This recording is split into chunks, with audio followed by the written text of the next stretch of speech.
and Aaron's Spilling the Tea with Sandy. Cayman's top news headlines of the day from CMR. Good morning, Sandy. How are you? Morning. Morning, Blake and Aaron. How are you guys doing today? We're good. Fantastic. How are you? We should actually air the conversations we have on the air before we go on the air. Yeah. Those are good. People could hear the before we go live conversations. Yeah. Right. The grooming. Mm-hmm. Yes. So let's start off with some positive news this morning. Sure, that'd be great. Good. I know, right? Caymanian pilot Anthony Hawkins-Schick flew his inaugural flight with Delta Airlines into Owen Roberts International Airport yesterday morning. We were able to catch up with him. Yes, he's a first officer for Delta.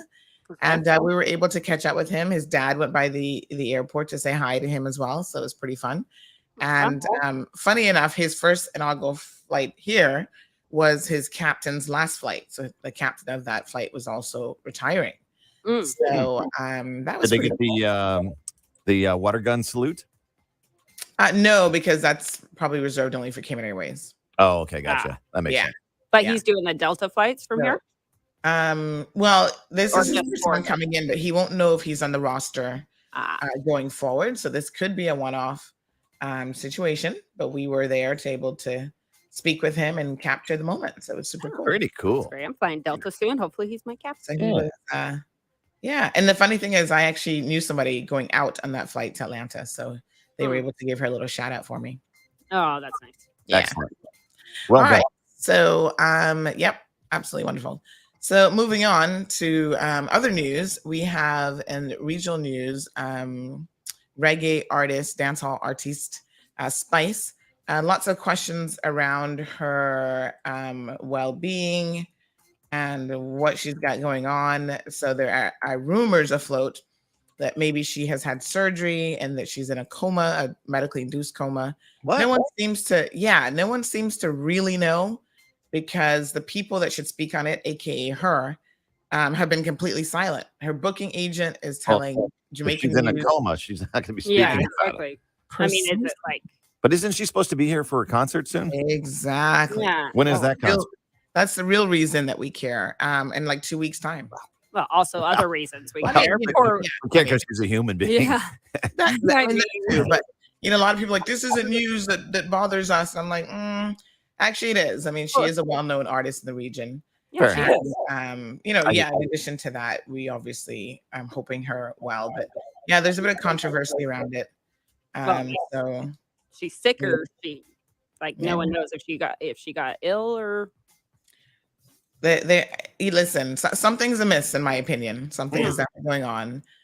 Because I don't know why her booking agent would be speaking on her behalf. Raising a lot of eyebrows. We should get Preston from Hot 104 here. Preston will know more. Yeah. Maybe. Yeah. Well, if he can dig it up, do let us know. All right. So we've got Miss Argentina and Miss Puerto Rico, who have announced on their social media platforms that they had secretly gotten married to each other. I love it. I think it's cute. They're so beautiful. I know, right? It's like, how can two beautiful people find each other? Well, at a pageant. Yeah. So there is that. And we also have a change in medical records, no longer required by WRC. So they're going to be doing a declaration form for people who have to submit work permits. So it's kind of interesting. We'll see how that works for them. Wait, no more medical records, like going to where you get the blood drawn and do all that? Yep. So they're trying to simplify the medical documents for application submissions. So now you'll do a medical cover letter from a medical practitioner you will now submit with your application. Oh, okay. All right. Yeah. So I don't know. I need to actually see this, but we're gonna talk about that a little bit later on because it sounds a little bit different. But we'll see if it's actually any less work. Yeah. Fair enough. Yeah. So kind of a light news day today, I feel like. But yeah, those are some of the news headlines for the morning. What are you talking about on your show today? Well, we're going to talk about the Spice situation. We're going to talk about a dog that fell out of a car yesterday. Did you get any Did you get any comments, or were you able to identify the person that took the Desert Rose? Still, no. It's a Okay. bit strange. Someone sent me this morning who they think it is, and I don't think it's that person, but yeah, still a bit suspect in terms of who that is. So it's unusual because normally we are able to get a fix on who these individuals are almost immediately. So that Right. person is lucky so far, which makes me think that probably not a whole lot of people know him anyway. Yeah. Yeah. Mm-hmm. So, yeah, those are some of your news headlines for the morning. Hold on. All right, so we quick. got Preston from Hot 104.1 FM in studio this morning. Hello, Preston. The Good most morning. famous DJ in the building. Well, we're one of the headlines this morning is we're Yeah. talking about Spice and what's going on with her. Is she in a coma? Yeah. Is she ill? Do you know anything? What do you know? News we're receiving at this time is that it's unconfirmed. There's a speculation at this time regarding her health. We know previously that yes, she did cosmetic surgery. Not sure what has happened. Oh, okay. So went through. Okay, could have been like how Kanye West's mom passed. after, Exactly. like, Exactly. And lipo. listen, it's in the DR. Yes, and when you're on stage, the contours of her body is definitely almost like a Coca-Cola bottle style. If you know her from previously, in comparison And that's to now. fabricated? That's not No, that's not no, not a real thing. that's not the real thing. Not a real thing. Yeah. So, Does she eyebrow thread as well? well, Eyebrow threading is necessity. Oh my Lord. Shout out to Dua. yeah. But- So I'm trying to get a hold of her manager from yesterday based on what I've been hearing to the grapevine, but nobody seemed to be answering. There's another article that's out right now with Lady Saw, the former queen of the Yeah. dancehall, where she's praying for her and saying that boy, though they were at odds previously, and she's now a Christian, they have mended whatever they had previously. And it's just a matter of getting full confirmation right now from the management, or perhaps even the medical team from out of Dominican Republic. That's where we're hearing at this time. That's where she is. Oh, Oh, and wow. DR. DR, Oh, yeah. And I've seen more persons who wanting to do That any is form true. of I've heard Oh, that. really? body Oh. augmentation. Yeah. Oh, Oh. man. Yeah. I hope that's not the case. that would be very Unfortunate. sad. And a lot of people, Should be unfortunately, a lot of people who go to DR don't have. Yeah, no, a lot of people. Yeah, she should be performing here. And stuff. Yeah, I was gonna say, Preston, that a lot of people who go to DR have not had the best experiences. No, I hear about blotched up at times. Yeah. Yeah.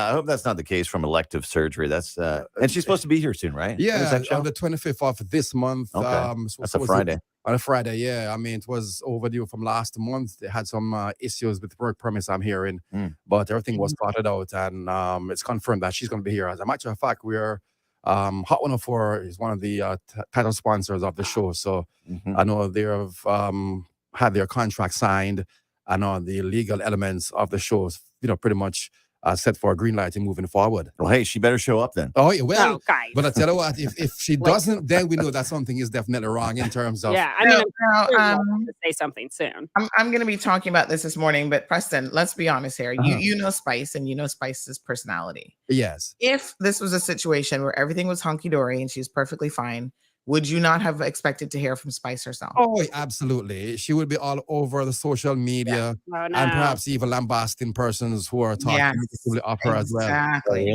Yeah, she would have. Yep. She would have. Oh, so that's not good news. Sandy, all different kind of cloth would be. Yeah. How old is she? Spice could be about, I would say, probably early 40s. Oh man. Yeah. Very sad. Let's hope Yeah. everything's okay. Well, with we know you got to get back on the show. yeah, but- Yeah, man, thanks, we guys. know you have another show to do. Oh, yeah. Big up yourself every time to the entire KISS family. Good morning. Ah. Blake Thanks, and Brett. Erin in the morning. Big up yourself, Sandy. Love you, girl. Thank you. Thank you. All right. All right, Sandy, we know you got to get going on Bobo Yes. 89.1 FM. We'll see you Absolutely. tomorrow for Friday headlines. All Yes. right. Woo, have a good one. All right. Our segment with All CMAR right. brought to you exclusively by. All right, folks. Good morning. How is everybody doing? As you can see, we got lots to talk about this morning. So let us kick off the show. Peppermint, sorrel, ginger, beaver grass, or English. Get it ready. Your morning tea just got hotter Honey child.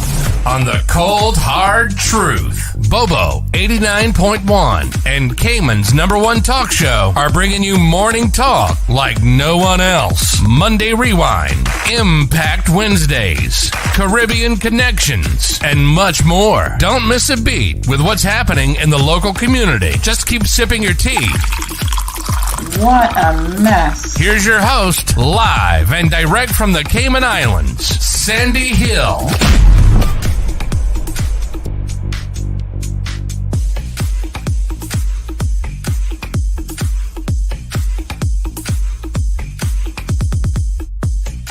All right, folks, good morning and happy Thursday to all of you.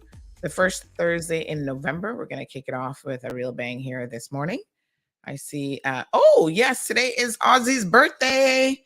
Happy birthday, Ozzy. Osborne Bodden. It just came up as a reminder on my calendar. Someone actually sent us requests for birthday greetings for him yesterday, which we posted up.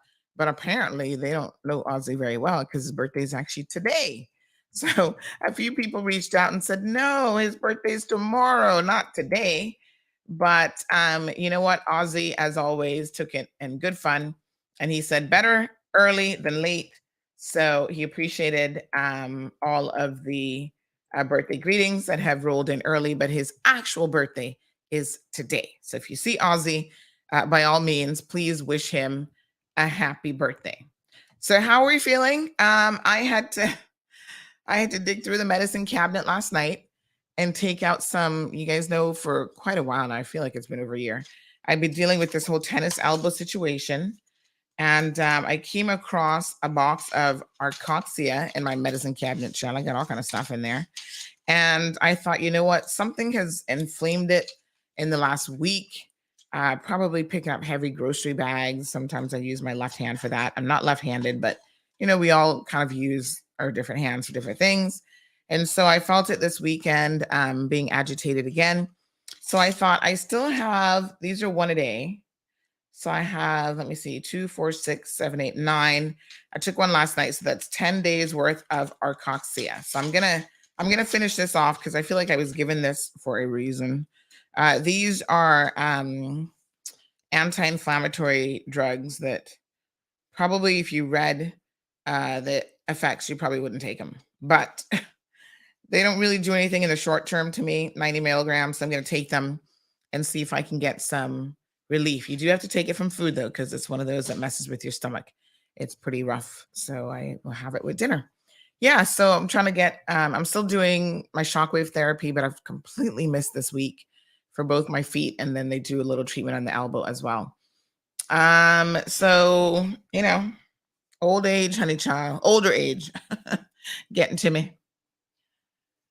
So what can you do but be thankful? Because guess what? That tennis elbow pain, some people don't even have an elbow, right? Yeah, some people are not able to get up this morning at all. And I got up kind of rolling out of bed. I'm not jumping up doing backflips or anything, but, you know, we still have to be so incredibly thankful. Health is more important than anything else in the world. And so I try not to complain too much, feeling pretty good, taking a positive outlook on life. So yeah, why not? And, you know, the crazy thing is there are young people who are feeling, you know, worse than I am. Younger people, I should say, who are feeling worse than I am. So I'm just like, you know what? I'm good. Little aches and pains here and there. The feet, you know, the tennis elbow. Those are my two primary concerns. The ticklish cough, that's still with me. My cousin, really my husband's cousin, but we're going to claim that as my cousin. In Tampa, I do have a cousin personally in Tampa, but this isn't him. Suggested that I get one of these nasal irrigation things, and he sent me the Amazon link for it. He said that he used to have sinus problems all the time. And once he started using that, he found that it was really, really good. It's not the neti pot, but it's a similar concept where it'll irrigate your sinuses. And so I'm going to order one. You know, when he sent it to me, I thought to myself, didn't I order this before? I kind of felt like I did, but who knows? Sometimes I order things more than once and I go, oh yeah, I remember. ordered it and never used it and gave it away. But he's swearing that it has made a humongous difference in, just his overall well-being. So I think this time I order it and I actually use it is the idea, as opposed to just ordering it. So yeah, how are you guys feeling this morning? Let's see who is here with us while I send out the notification to everyone via WhatsApp. We have Giselle, who's the first one to pull the trigger this morning. Good morning to the beautiful Giselle. We've got Cornita, who is joining us. Wee Wee is here. Cayman Detailing, good to see you. Says good morning to everyone. Dion is joining us as well. Erica, buenos dias. How are you? Miss Beulah's got it locked. Marshall is here. Louis, where have you been? We've missed you last couple of days from Detroit. Felicia says good morning, Sandy, and everyone else, I'm sure.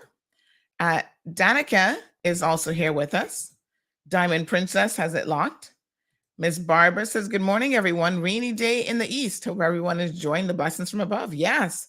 Where else is it raining? I think it's probably might be raining island wide, although sometimes it's hard to tell because of how Cayman weather is.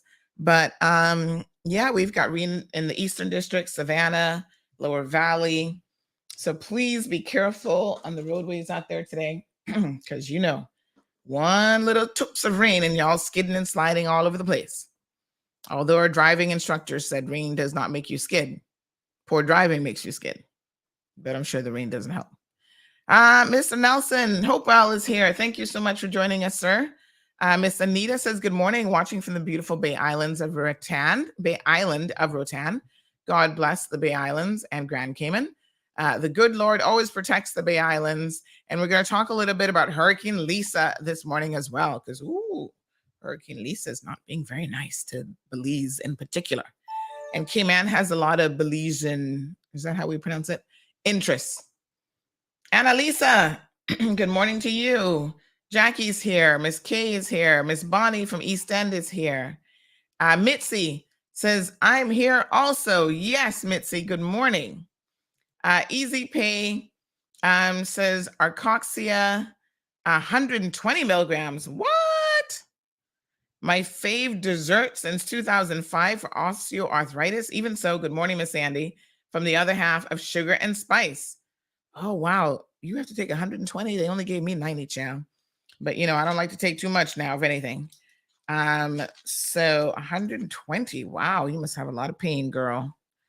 I feel like this works. Like it definitely helps with the inflammation. After a couple of days, I'll start to feel better. But this tennis elbow has really been something else. It's a chronic pain. And apparently there's some kind of fusion injection that they can do into the elbow. Now, I did tell y'all I did the steroid injection once, and that was so painful. Oh, my God.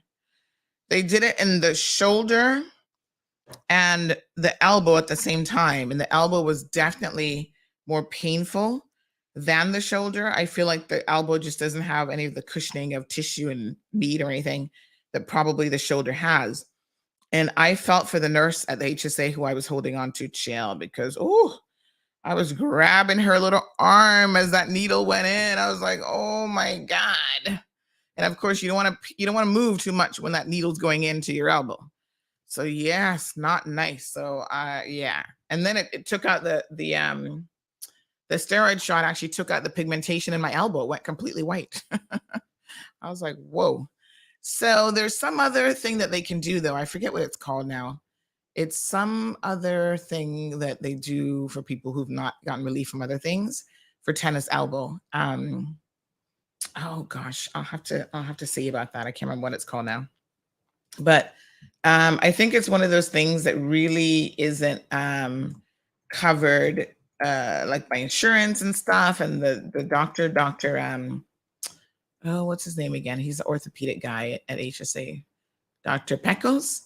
He says that it's, I think he said that it's expensive, but when you're having pain, honey child, you don't care about the price of anything. If you had $1 million right now for that one shot, if you knew that it would give you the relief that you're looking for, you'd probably be like, yeah, just give it to me. I don't really care. But I might explore that because really, I feel like whatever this is, it's it's not leaving me alone. So might have to get adventurous with the next solution. So we'll see. We'll continue to do the usual stuff. It's called, hold on one second. Let me see, because I did message him about this. Plasma. So there's a plasma treatment for the elbow. And the last time I spoke to Dr. Peckers about this was in December of last year. Oh my God, that's been a year already. I told you guys I've been dealing with this tennis elbow thing for over a year. It's probably closer to 2 years now that I'm thinking about it. So he said that certain insurance companies don't cover it. And he said, there's research, recent literature suggests that it might help, but it's like $1,400 for a single shot of plasma. And he says sometimes it takes more than one shot. And as usual, in medicine, there are no guarantees. I'm probably going to have to just go see him in the new year. And we might have to talk. Although a plasma shot, any kind of shot in the elbow does not sound nice at all. Anyway, good morning, Miss Jennifer. Good morning to Elizabeth. Miss Bonnie says that her dad was from Belize. Morning to Georgette. Miss Brenda, you're going to live a long time, honey chow. Just yesterday evening, last night actually, I was thinking to myself, I haven't seen Miss Brenda in the comment section in a minute. I hope she's okay. And I meant to message you on WhatsApp just to check in on you. And look at you. You're here this morning, bright and early, sunshiny. She says that I need to speak to Dr. Badia for that problem. Where can I find Dr. Badia? Is Dr. Badia really bad? But in a good way. Morning, Miss Morna. All right, so let's talk about Belize before we talk about anything else. The people of Belize are getting quite a lashing from Hurricane Lisa. Hurricane Lisa is not so nice. So I have seen a number of videos and other footage in relation to Lisa. Now you have to be careful because people recycle pictures and videos and then you find out, oh no, that was hurricane whatever in Honduras like years ago, So I'm always very cautious now about when people send me the footage to be like, I'm not going to be the first one to put it up because I don't actually know for sure if that's Belize, right? So you try to wait to get it from certain sources because people always recycle, some of the footage from these storms. So let's have a look at the Hurricane Center and what it is that they're saying about this hurricane. So Hurricane Lisa looks like it headed right for Brazil. So this was the unnamed storm that over the weekend we were a little bit concerned about. Thankfully, it did not come our way. I feel like it's, we get a little bit of remnants of rain from it earlier in the week. This rain that we're getting now can't be associated with Lisa because Lisa's not that massive of a storm. But nonetheless, she has been pounding Belize. And of course, you guys will know that Caymanians have a lot of connections with Belize. So there's a lot of people right here who, like Miss Bonnie said, her dad was from Belize. We have a lot of Caymanians who originate from Belize or have connections out of Belize. So it's not unheard of that some of her family members might be there. So the latest advisory was issued. Is this the latest advisory 15 hours ago? What's going on with the hurricane people? They look like they're behind, honey chow. When it's not impacting the U.S., they always respond a little bit differently. But life-threatening storm surge possible for Belize City during the next few hours. Hurricane conditions expected along the coast and the southeastern, Yucatan Peninsula, and tropical storm conditions for Guatemala. So it landed as about 5 miles, which is 10 kilometers south of Belize City. It was moving towards the west near 12 miles per hour. And the general motion was expected to continue for the next day or so. So that means today. And then after that, Lisa was going to, I think, go over further land. So the center of Lisa was going to go near Belize City, northern Guatemala, and then southeastern Mexico. Okay. Then they were expecting it, which will be in the next couple of days, to do a northwest turn and then decrease in forward speed as it's expected to move over the Bay of Campeche. So the thing about this, though, maximum sustained winds increased to near 85 miles per hour. So that's hurricane strength 1. Yes, I think. So then, of course, once it hits land, it was going to rapidly weaken. But nonetheless, flooding is one of the major issues that seems to be happening as a result of this storm. So Belize was already getting gusts yesterday before landfall of 70 miles per hour. And this storm is going to do lots of wind and rainfall damage up to 4 to 6 inches, with possible amounts going up to 10 inches across Belize. So let's look at, and of course, Lisa now was the 7th named hurricane of this Atlantic season. Yes, so let us have a look and see. A number of you, again, were sending photos and videos and so on. Kevin is kind enough to send me this one. That was 4 a.m. Yeah, it seems like, thanks, Kevin. Yeah, it seems like they've not updated their social media, which is a bit unusual for the National Hurricane Center, because I'm actually on their Facebook page, but for whatever reason, they haven't updated it. All right, so here's the latest graphic. Let me pull this one up for you guys to see. And let me see here. This is 4 a.m. this morning. Nope, still pulling up 4 p.m. Hold on. Where did the 4 a.m. go? Let me see.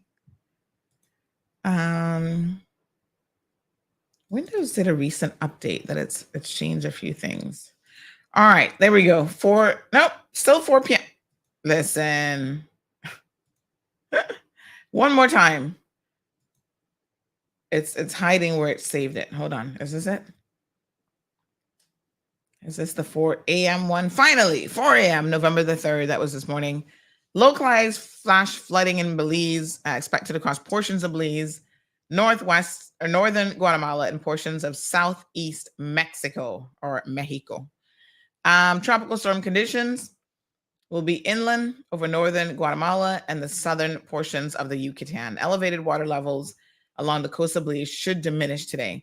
But let's have a look, because some of you, thankfully, were nice enough to send me. Thank you. Some of you send me some more pictures right now. Wow. No bueno is all I can tell you. It just doesn't look good.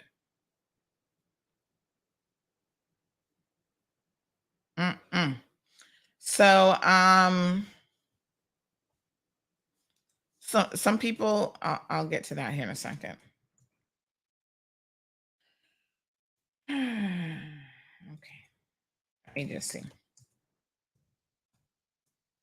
All right, give me 1 second here. Yes, thank you so much for that photo from Belize. I'm going to show you guys, and then some persons were sending videos and stuff as well.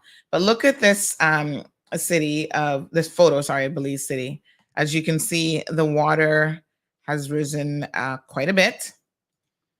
And you guys know that water does a lot of damage. Yes? Oh my goodness. So we have one here where somebody says this photo pretty much shows the current situation in Belize. They have like one of those nice colorful signs that say like welcome to Belize or whatever, and you can stand up and take your photo. So that's going to be the next picture I'm going to show you. And then I think we might have some video footage as well.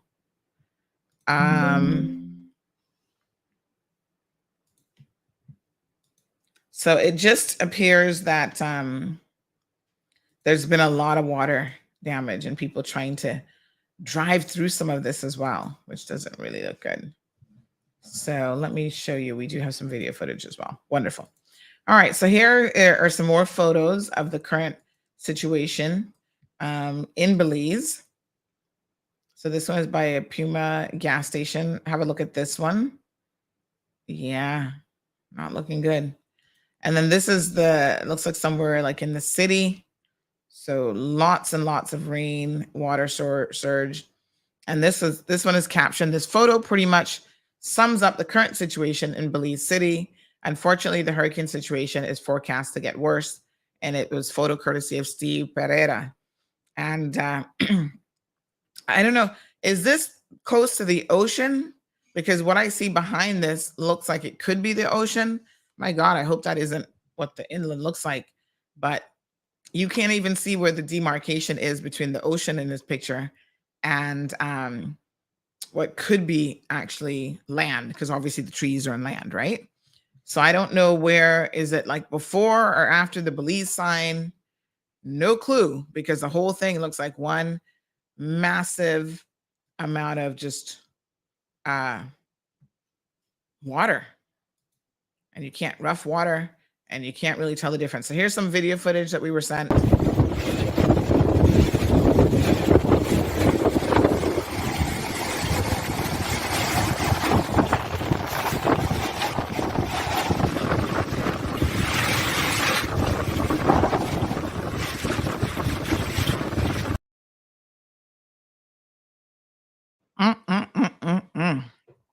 So as you can see in that picture, the light poles are already leaning a bit to the side. That gives you a good direction of the wind force, and also the direction of the wind and stuff as well. So wow. I'm sure as the storm passes, we'll get an idea of how much damage has been caused, and we will most certainly keep everybody updated. I've not heard of any loss of life as yet, so let's continue to hope that that maintains the current position. And if we hear of anything, we will definitely advise you guys of what's going on with Hurricane Lisa. So yeah, lots of interest. Just keeping an eye on everything that is happening. So let's see if we can get, I'm just having a look at some of their news channels. We see someone saying more scenes from Belize City as reporter Dale McDougall and videographer Cheyenne Dana survey some of the damage from Hurricane Lisa. So they've got, show you guys this. They do have some video footage. It looks like they were doing a drive about. Let's just back it up here. So I'll do a share screen with you guys so you can see this. But it looks like they were driving about and having a look at exactly what was going on with Hurricane Lisa. So here we go. This is video, again, courtesy of Love FM in Belize. Some of their, I'm guessing, news reporters.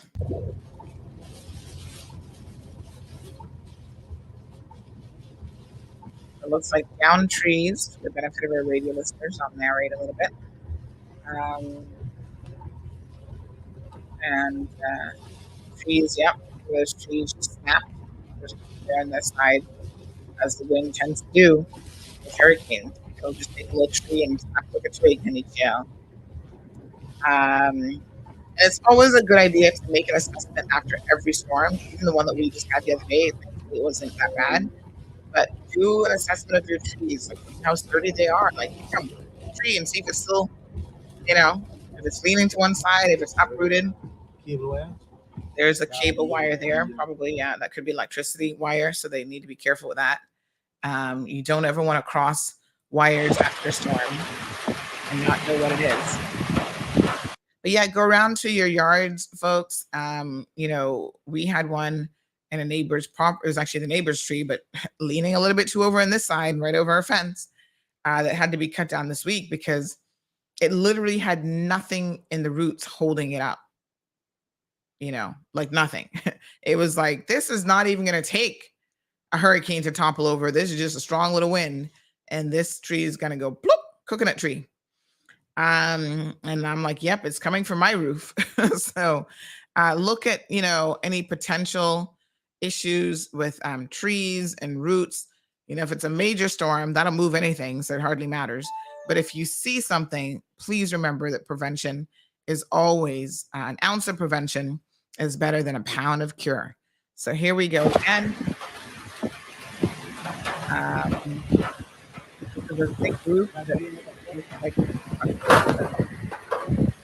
kind of falling apart. That's what it is in roof looks like. So when falls down,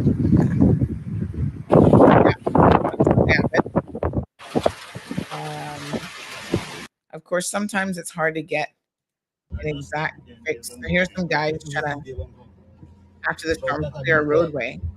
They're standing in water, and y'all know you're not supposed to do that. But there they are standing in water and trying to move trees and stuff out of the way. They look like they're maybe they're police or something like that. We are live now from the Central American Boulevard area, and this is its intersection with Fabas Road and Fabas Road Extension. And as you can see, again, the assessment, all of these things, of course, will account for. We are live. All right. So again, chair of what happened. I believe. So they look like they got a lot of rain. I mean, the water definitely came up and something damage to this house. Like it's gone to the total in the structure. That looks like that's a write-off completely. But of course, a lot of the ones like that looks like a wooden house of some sort with a zinc roof. They're not the concrete structures that look like they sustained a whole lot of damage. But still somebody's house. So that was another one. Got that pole, light pole, still standing though. It is severely leaning. All the other ones just like a domino effect. The one light pole impacted, all of them start to lean in the exact same direction. Wow.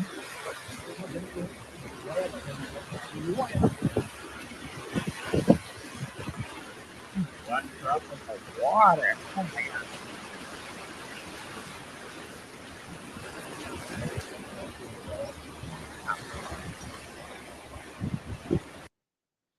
So, yes, please gotta look in, folks.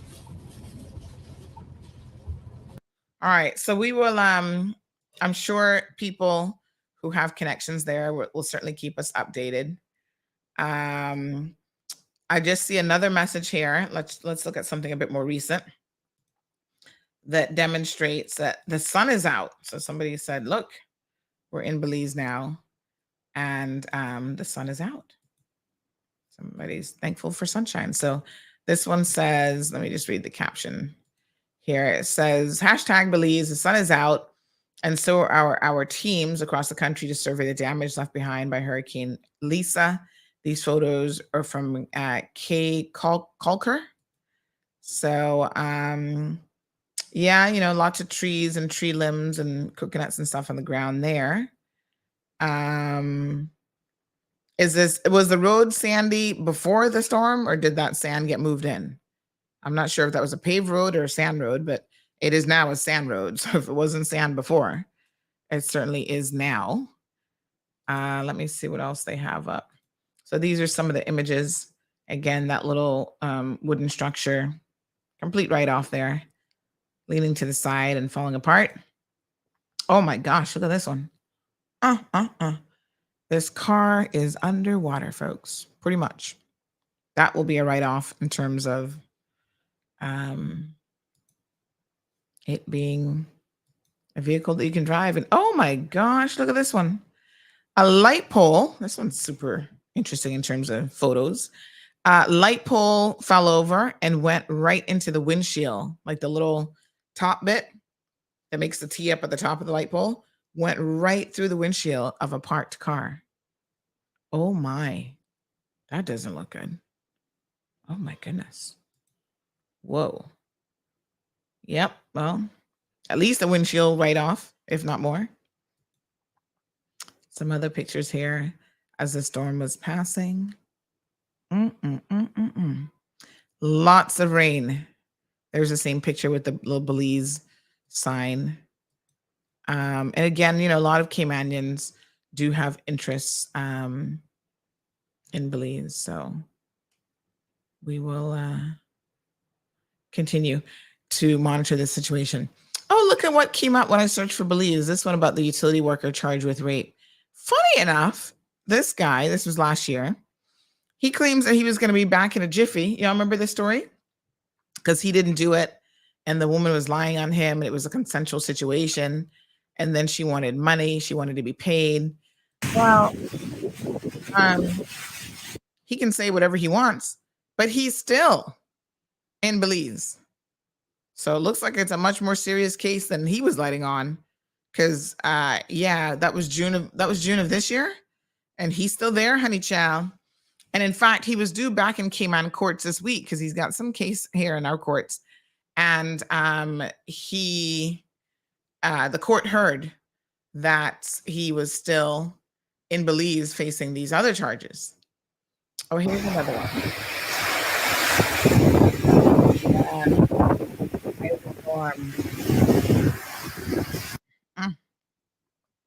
So there you go. All right. Well, thankfully, here's another one saying the sun is up in Belize. They are happy for that because, of course, now the place can start to dry out and they can begin to assess the degree of damage that has been caused by Hurricane Lisa. So we'll continue to keep the people of Belize in our thoughts. And they said at 6 a.m. local time, tropical storm, now it's a tropical storm, Lisa, was near latitude 17.9 north, longitude 90.6 west, or about 90 miles east-southeast of Mexico. So the Ciudad del Carmen, there in Mexico. So it's moving to the west at 9 miles per hour. Maximum sustained winds now down to 40. And all coastal tropical storm warnings have been discontinued for Belize. That's a bit of good news, no doubt, for them. Oh, and they had a fire last night too. Oh, Lord have mercy. The building on fire is Bender's Bar on Avenida Hiaco. How did we pronounce that? Icaco, I think. So they had a construction fire. Not sure if that's related to the storm or not, but wow. That's a complete write-off. My goodness, poor Belize. Whoa. It's quite a fire. All right. So, if you've got friends and family in Belize, hopefully everybody's safe. They say 9 hours ago, rain and breeze continues in Sugar City, but now the storm has passed. And it's kind of headed as a lesser storm for Mexico. So good news there. Again, I've not heard of any sort of major injuries or any deaths or anything, but we'll get a better assessment in the coming days, undoubtedly. Thank you, Miss Brenda. I shall message you. Miss Olive is also here. Dorothy, thank you for tuning in. Tyrone is with us. Yes, Miss Margaret, that was an older advisory. For some reason, the Hurricane Center hasn't updated their Facebook page. Bit strange. Celia, good morning to you. Miss Omeria is here in the house. She says good morning to everyone in the entire 3 Cayman Islands, because remember, we are 3. I was dreaming about Cayman Brac last night. So random. Not exactly, because I know why the Brac was on my mind, or something I was looking at yesterday with the Brac. But morning to Miss Perla. So yes, I had a very detailed dream about driving around in the Brac and doing stuff. But when you have a dream about some place you don't really know that well, and then you're like on a street and you're like, I don't even know if this street exists. It was one of those weird dreams. All right. Perla says, does anyone have coffee to share? I'm currently out. CMR, help me. Girl, I don't drink coffee. You know this already. I got lots of tea if you want some tea, because we're always giving you the tea here on this show. My husband drinks coffee, but I couldn't tell you what the coffee stash looks like. He's just got family and people that send him like the Jamaican mountain coffee and whatever it's called. Blue Mountain. He loves that one. Good morning to Miss Sue. How are you? Miss Sue said, so glad to see. Hopefully they will recover soon. No lives were lost. One of my grandsons was born there 18 years ago. Oh, wow. Very cool. Morning, Tommy. And Lavana is in the house joining us. Lavana, one of our favorite people there over at Cayman Airways. All right, good folks. So that's that. Thankfully, I think it could have definitely have been worse. And, there'll be an assessment over the next couple of days of the damage. We've had Nicaragua that was impacted by a recent storm. And one of the groups here of people from Nicaragua are trying to organize themselves to see how they can do some fundraising. And they had reached out to us. And, we're always happy to help in any way that we can to spread the word about your good initiatives when you're trying to help other people. But always be careful. I have had to learn this the hard way myself, honey child. Be careful when you're trying to help people, because not everyone who appears to be in need is actually in need. I'll give you a few examples, recent examples. So someone recently ran into some lady at a government facility, and she had a young child with her, about 3 years old, and the child looked less than desirable. In other words, the child looked horrible, diapers falling off. And then, when your child looking like that, everybody thinks, oh my God, you must need our help. Not that you're a bad mother, because we'd never want to think that anybody would be walking around with a child in dirty diapers that are falling down. And they could do better. So a good Samaritan is like, are you okay? Do you need some help? And then they give you this hard luck story. They can never get through to NAU, or they have an application in that has taken 5 years and NAU can't process the application yet. And this is the last diaper that the child has. After this, I don't have any more diapers. Somebody could buy me diapers. And, there is a bit of a con going on where they have you buy something and then they return it to the store for the cash. Or they take the item that you purchase and go sell it to get drugs and other things on the street. You got to be a little bit wise, unfortunately, because somebody's always looking to scam you is the bottom line. So the Good Samaritan reached out and I said, let me kind of fact check this situation, because, we got sources, eyes and ears and hands all over the place. And the person's like, this situation isn't quite what the person is making it out to be at all. Some people have this sense that they're going to be able to live off of NAU their entire lives. I am very, very concerned when you have young people, 19, 20 years old, who are NAU clients, and they don't have a plan and how they're going to get off of NAU. So they've started out their adulthood on NAU. And I don't hear anything about, I need to go to school, I'm enrolling in a program, I'm doing this, I'm doing that. And these are able-bodied individuals for the most part. Even if they have a little physical ailment, they can sit at a desk all day long doing nothing, or watching TV or playing a computer game. You can sit at a desk and do work too. There are lots of jobs that are desk jobs. But I find that what has happened is we have managed, some of you, to raise a particular generation of children who all they want in life are handouts. So they are not interested in working. They're not interested in really becoming what I would consider a productive citizen. And this is quite unfortunate. And they have a sense of entitlement. Oh, well, I have to sleep somewhere. I'm glad that you feel that way. But the reality is, government doesn't have anywhere to put you. Government has nowhere to put you. Understand what I'm saying? Government can help you with assistance, rental income assistance, but there's no housing facility to place you. And I said this to a young man yesterday who had a poor experience with his last landlord. He's out there looking again. I said, son, listen to me very carefully when I give you these, sage words of advice here. You're going to find that in 2 jiffies, no one is going to want to be renting to you. Well, I have to put my head down somewhere. You're going to be putting your head down on the streets and on the beach, because government can't force a landlord to take you on. And if you're already acquiring a reputation at your young age of being difficult as a tenant, nobody is going to take you in. You need to understand the realities of the world. And sometimes the people who are out there who are in need to get a reality check. So there was also another situation. I don't know if you guys remember this or not. This one was in Jamaica. We interviewed the mother where the child, the young girl was shot as the stray bullet hit her as her mom was driving the taxi with the two children. And so it hit her in the head, actually, in the back of the head. She amazingly survived, but needed to get surgery for her hearing because she was going to lose the hearing in her ear. And, we did a little thing here. I think somebody might have set up a GoFundMe page for her. The Prime Minister of Jamaica was trying to assist. And there's been a lady with Cayman Connections who's been trying to help her, and she hasn't heard any updates recently. And she was always checking in, and then she got a call from this lady saying, oh,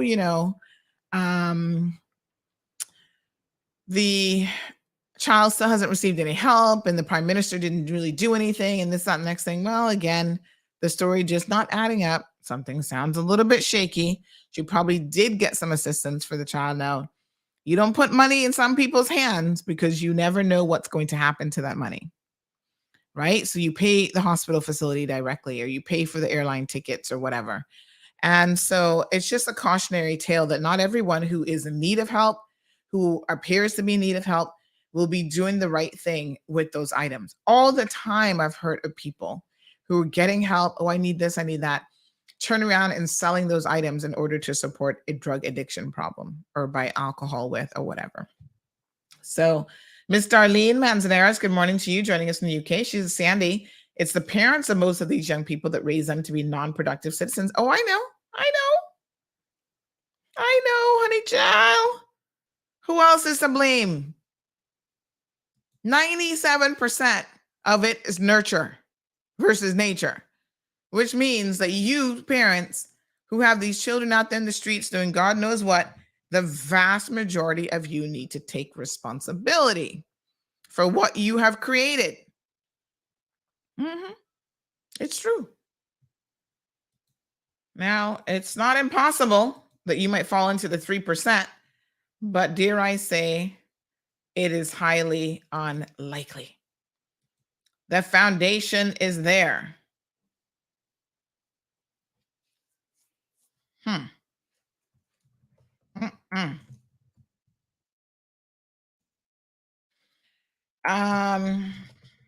Anyway,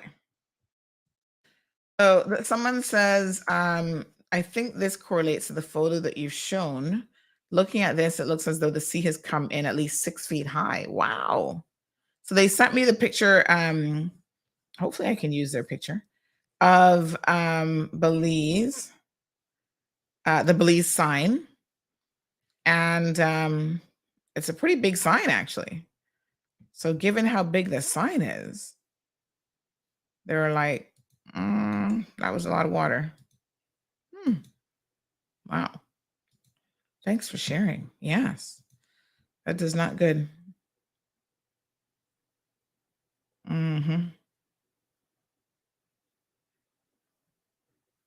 Oh, this is a stock photo from Google. Okay. I was wondering if they were sending me, if they'd gone to Belize and they were sending me a personal photo. That's why I hesitated sharing it, but they said, no, it's not a personal photo. Oh, good. So these are photos from Google. Thank God for Google. There we go. So yeah, that's the same sign, I would say. Thank you very much for the advice on the tennis elbow. I'll read that after the show. So this parent says she is a parent too, but this person says the parent's doing it too. So all the children know is NAU. They can rent cars, buy drugs and alcohol every day, but looking handouts. I know firsthand, ungrateful isn't the word for this one. Yep, ungrateful is right. It happens all the time, I'm afraid to say. And they just feel like NAU is there to ensure that their bills are paid, whatever little bills they have, and that they have a place to stay, but they're not doing their part. I must say, to this government's credit, my understanding is a lot of these changes that are coming down the pipeline is going to really force the hand of these NAU clients. How can you be on NAU for years and years and years? Really? Something is wrong with that, right? And you never like, okay, I get a job, I can at least buy my own food, I can pay my own rent. It's like, no, and then when you find them a job, they find a way to get fired from the job really quickly, and they're back at it again. We've created a set of lazy people in this country, and I don't care who's offended by it. If you've been on NAU for years and years and years and you're able-bodied, listen to me very, very carefully. There are people who have illnesses, who are sick, and who still get up every morning and go to work. They might have had a reduction in their work hours, but they still get up and they hustle and they do what they got to do. So those of you who are able-bodied talking foolishness to me, I'm becoming less and less sympathetic to your plight. And the fact that you have children, which is always a tearjerker, because no one wants the children to suffer. But again, as I'm saying, and as that other listener to the program has pointed out, you are demonstrating through your own actions to your children that the way to get through this life is to beg and cook people. And so your children will be doing the exact same thing. It's only a matter of time. And it's quite unfortunate, to be honest.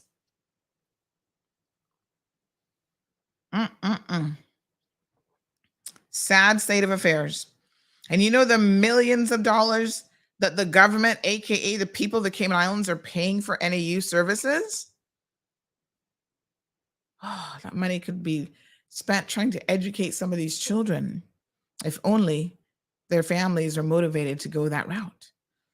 This person says, "Hi, Sandy. Love, love, love your show. Keep up the good works.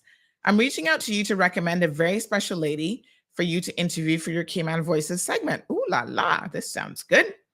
I spoke with her last night to get her permission to recommend her, and she graciously gave me permission to recommend her to you. Her name is so-and-so. I feel like I know this name. Okay. She's from West Bay, and she is well known, particularly in the education field. She's very kind and sweet, and I know that you'll enjoy interviewing her. She has some wonderful stories to tell of her fulfilling life, and her contact number is so-and-so. Thank you so much. Ooh, this is lovely. Thank you, ma'am. This is wonderful. Yes, I mean, send as many people as you can, because, we want to interview them all. I love this. In fact, I'm doing Miss Eloise this weekend. And who else do I have scheduled that's coming up? I'm going to be doing a few sea captains, but listen, any story that you have to tell me, you are part of Cayman Voices. Miss Mary Lawrence, we have some footage of her giving the tours at the Nurse Josie home in Bodden Town, but I need to sit down with Miss Mary and actually get her story, because this is her story. It's like her history. But this is from the facility there. I think that might be the next one that we do, but that one's really, really long, because it's a lot of history in that place. So we might do that, or Mr. John Douglas. I'm not sure which the next one. So we're doing these twice a month. We're airing them twice a month, but in between, I'm constantly interviewing people. So please send your grandpa, your great uncles, your mummies, your daddies, whoever, send it. Let me talk about yesterday for a bit. This person says, and when they get a job, their attitudes are so horrible, they can't keep the jobs. That's for sure. And I've seen that. I have seen it. They purposely don't want to keep a job. That's why. Okay. And send me contact numbers as well. When you send names, don't assume that I know who people are. Send contact numbers of either them, or if they're like really, really old and I need to go through a family member, send the contact number of the family members as well. So listen to me. I was so, just reading some of your comments. Morning, Damaris, joining us from Queens, New York. Lavana says, sometimes I feel so embarrassed as a Caymanian. I was in primary school, bagging at Kirk's supermarket when I was in town. Mr. Renwick Christian was there from then. All throughout my teenage life, I worked and went on to working 2 jobs, even when I was in banking. I don't have to, but I always had money in my pocket. I didn't have to, yes. Hard work, never killed anyone. I was that parent that didn't let my children stay home and be idle. No way. Good. Real deal. So several months ago, I was approached by a girl with 2 children. She gave me the same hard luck story. I asked where the father was. She replied, them no good MFs, gone back to Jamaica. She should try making better decisions. Both of them gone back to Jamaica. How many did she tell you how many baby daddies she got, honey child? People, better decisions. Stop picking up these no good men. And then when they leave you can call them no good. They were no good from the time you picked them up. Let's be very, very clear. Okay, Real Deal says, told her it was her fault for the situation she was in. And she had a few colorful words for me. I didn't care any less. That's the attitude. Rudeness. They're making bad decisions. And you and the rest of society, the rest of us are going to have to pay for it. Anisha, good morning. Sandra says, OMG. Miss Bonnie says, yet the disabled ones are denied by NAU. Miss Carol joining us from the UK.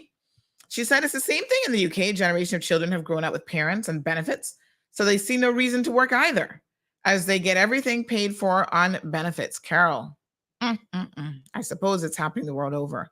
But we're going to talk about the UK situation because I have someone that I'm going to be scheduled. She's still traveling, so when she gets back home and gets settled in, I'm going to be doing an interview with her to show you guys that the same little problems we're having here on a sort of a smaller level, a micro level, it's happening in the UK and in these other countries on a much larger level. You'd be surprised the people that go to the UK living off of benefits. In fact, some Caymanians, I love how they like to get on social media. Oh, life is so cheap in the UK. I can buy so many groceries. Of course you can because you live not the UK government. Try and hush. Like, really? You're not the epitome of what we aspire to be. Oh, all y'all should come to the UK. It's fabulous over here. So much better than Cayman. They be trying to put Cayman down, and they're still over there living on that. What's the UK system called? Whatever. The freeness over on that side of the pond. I'm like, that's nothing to steam to, honey child. When you're working, making your own coins in the UK, hustling, making your own way, and still paying for that overpriced place in London, which you can't live in because it's expensive as hell and you have to move out to all these outer cities where it might be a little bit cheaper, then you can talk to me and compare the cost of living and the quality of living and everything else to the Cayman Islands. Don't y'all always be talking about the grass is greener on the other side when you don't even know that their greener grass is the fake grass that's being paid for by the government. Y'all think we don't know what's going on. Some of them, the minute they get there, they screwed up their credit here. They're not going to credit here, nothing. And within a year in the UK, they already screwed up their credit there too. Because you know the UK, they want credit checks. They want reference letters and all sorts of stuff. I know some people who've gone there and they can't do any of that. So then they start begging other people to come to put stuff in their name. Oh, I can bring my 20-year-old son to the UK because there's so many opportunities. No, they're not. You're just bringing him to the UK because, we got a caller, because you want to put stuff in his name. That's what one caller, give me one quick second. Let me just connect the Bluetooth. So yeah, that's what it's all about, y'all. I know what's going on. I am well aware of the scams across the pond and right here as well. But y'all think you're fooling somebody. Caller, good morning and welcome to the program. Yeah, that's what it's all about, y'all. You got to turn that background radio down. Caller, are you with me? Yes, I'm here. Okay. Good morning. Good morning again. What's on your mind today? This is not really what's on my mind, but I'm going to remind you of what it's called in the UK. It's called dole. It's called what? Sorry? Dole. Dole? Yes. Oh, that's their NAU? Our family member used to receive it. Dole. Like DOLE or DONE? DOLE. Oh, dole. Okay. All right. And is your family member able-bodied? Yeah, so young. Is she off of it now? I don't know. Well, He's I haven't seen him a long time. okay. Well, thanks. Appreciate the information. All right, folks.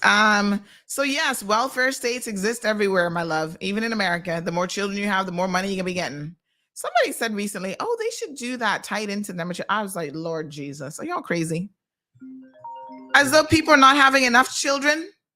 Y'all now want to tie in their needs. Hey, good morning. Hi, morning, caller. Yeah, your topic this morning is very interesting. Interested. You think we're creating a welfare state for certain segments of our population? Well, I wouldn't. Yes, of course I do. I think that's exactly what's happening. And that doesn't make a difference of which government. Yeah. Oh yeah. I think I'm Barry, by the way. Hi, Barry. Good morning. I think what's happening in the Western Hemisphere today, especially with these United Nations countries, I think they're all pushing their damn globalist BS, and they're doing. I think they're making their citizens dependent on them, and people are not even buying into it.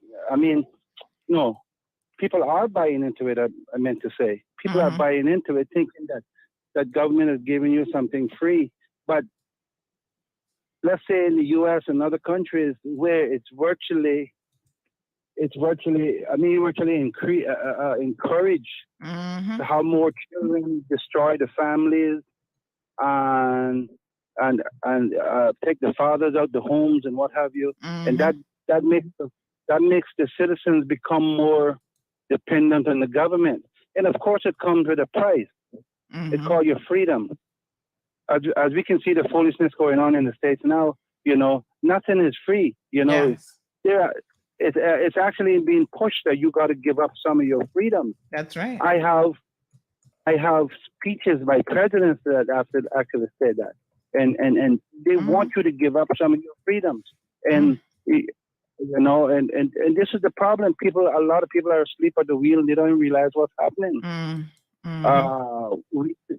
We see a lot of things happening now with so-called pandemics and what have you, and now that the truth is starting to surface on a lot of these things, we find out that every day it's more about.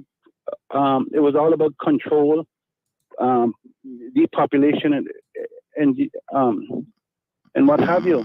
But going back to what you said, going back to what your topic is about, our citizens need to wake up and stop.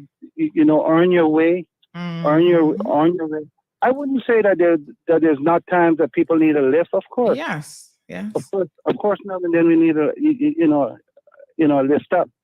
But for you to go out, a few weeks ago, you were talking about the unbridled assistance with legal aid in terms of helping parents with children and what have you. And I think, correct me if I'm wrong, but I think you mentioned a part where even you said that if you have a certain amount of kids, it comes a time where government got to say, you got to get fixed. I mean, you have to get fixed. You can't just continue to have children and especially by worthless fathers. Yes. Yep. Absolutely. I think another thing, and I'm going to cut it short, but I think another little thing, because sometimes I get a little emotion when it comes to these topics. If you see me hitching and hawing, that's why. But I do get a little emotional in terms of searching for the word sometimes to say. And of course, talking on the radio, you got to watch your vocabulary. But I think today what we see in our society, a lot of the young girls, and even men, but a lot of the young girls today, they just, anything the cat drag in, they fell in love with. And they don't realize in a matter of, as soon as they give birth, a large percentage of them is all of a sudden got to be mothers and fathers. I've often drawn the analogy that what an elderly man told me about 15 years ago. So 15 years ago, a man told me that in this country, when they were 16 and 17, they had to have the mentality of a 40-year-old. Mm-hmm. Not today the 40-year-old, and not in all cases, but in many cases, are the 16. Mm-hmm. And that's a step back. Anyway, Sandra, I'll continue to listen to your show in the few minutes I have. But you're doing a great job. I think in many cases, without your show, we wouldn't have a media in this country. I want to say finally, but I don't use the word media because that's a very rare thing to find today. Mm-hmm. But at least you seem to be balanced. You seem to be balanced, and try to keep it that way. Don't become, because the mainstream media today in the United States is rated the worst in the world. And blind boss, all of you can see that. But keep up the good job, and always keep it neutral. Thanks, I appreciate it, my dear. All right, have a good one. Bye-bye. All right, folks, thanks so much to that caller, 936-2626. What are your views on some of this stuff? You can obviously share your opinion as well. I don't know. Barry said that they be falling in love. Child, they don't be falling in love. They be falling in bed. That's the extent of their commitment. Half of them don't even know it. Not half. 99% do not know each other. They've not even taken the time to do that. And the next thing you know, oops, I'm pregnant. And then he goes, oops, I'm on the next flight out of here. Or oops, I'm moving on to the next girl. It is irresponsible. Completely irresponsible. And it's creating a lot of broken families. The part that he said about how quickly previous generations had to grow up is also very true. Quite interestingly enough, one of the things that I'm learning through the Cayman Voices is how, at the age of 16 and 17, it was like, get a job, go to sea, all these things. I remember when I was speaking to John Douglas, like I said, you guys are going to get to see his interview. He's 87 years old now. And when he first got his little job, going to sea, he said he went home and told his aunt who raised him that he'd gotten this job. And I thought to myself, I'm thinking, you were so young. My question was, well, was she upset that you were leaving? And he's like, no. She was like, good. Now you can send money home to the family and you can help yourself. And, I'm thinking of it from the perspective of the world that we're now living in, where if a child is like super young, you're like, oh, I don't want you to leave yet. You're not ready. We cuddle and baby your children. But in those days, the circumstances of life force them to get to work as quickly as they can. That's the reality. And it's so fascinating to hear their stories, or even the women, how, they were working as well. And then, of course, a lot of times they were getting married relatively young and starting families so that they could come out of the household and be less of a burden to their parents. And hopefully you were marrying a responsible individual that was going to help you and potentially your family. Good morning to Ms. Dawn. Marshall says that the welfare society is all over the world and Cayman is no exception. I think the difference is, Marshall, because of our size, we have the opportunity to do better. We're not a very big community. And we're also, let's be honest here, Caymanians are like the native iguanas. There's not that many of us left. So we have an opportunity to get it under control. We can fix it. We don't have 1 million people on this rock yet. So before it gets to that point, let's put some initiatives in place to change the mindset of our people, which I understand is the most difficult thing in the world to do. But we can do it. But what do? We import poverty from other countries, slackness from other countries, coupled with the slackness and poverty right here that we have already. And it's a recipe for disaster. Let me be very, very clear. Like attracts like. So when you see certain individuals who are NAU clients, or they want to do drugs, they don't want to work, they just live in their best life in their own minds, right? When they go pick up a certain young lady or gentleman from another jurisdiction, 99.99999% of the time, they're picking up nothing good. Because like attracts like. How they got track anything decent and hardworking? I mean, there's the, like I said, there's the odd exception. But in most cases, they're attracting the same as them. Somebody who's going to be lazy, don't want to work. They might have been working before because they want a work permit and they had no choice because they can't be here. Well, until CBC finds out about them or work finds out, they can't be here idling around. So they want to latch on to Cayman. Next thing you know, oh yes, well, I'm the first one in the NAU line. Honey, how did you get here again? Oh, I'm from Honduras, but I'm married to Caymanian. I said, right. And what caliber Caymanian did you decide to pick up? And did he decide to pick up what caliber of individual? Like attracts like. Be careful what you are attracting into your life. Because then we have an additional burden that has just been imported into this jurisdiction. Y'all need to do your homework on people. Check out where they're coming from. Check out their families. Because what does that song say? You want to take a you know what and turn it into housewife? No, honey child. It doesn't often work. She can pretend for a minute and go to church until you put a ring on it. And then you're going to see the real her hanging out in the bars every weekend and leaving your children at home. I'm just saying. Lavana says, I tell my daughters to never depend on anyone, especially a man. Amen. Hallelujah. We need a hallelujah up in here. Oh, that was the kaboom. Well, almost as good as a hallelujah, to be honest. Woo, she says. Yes.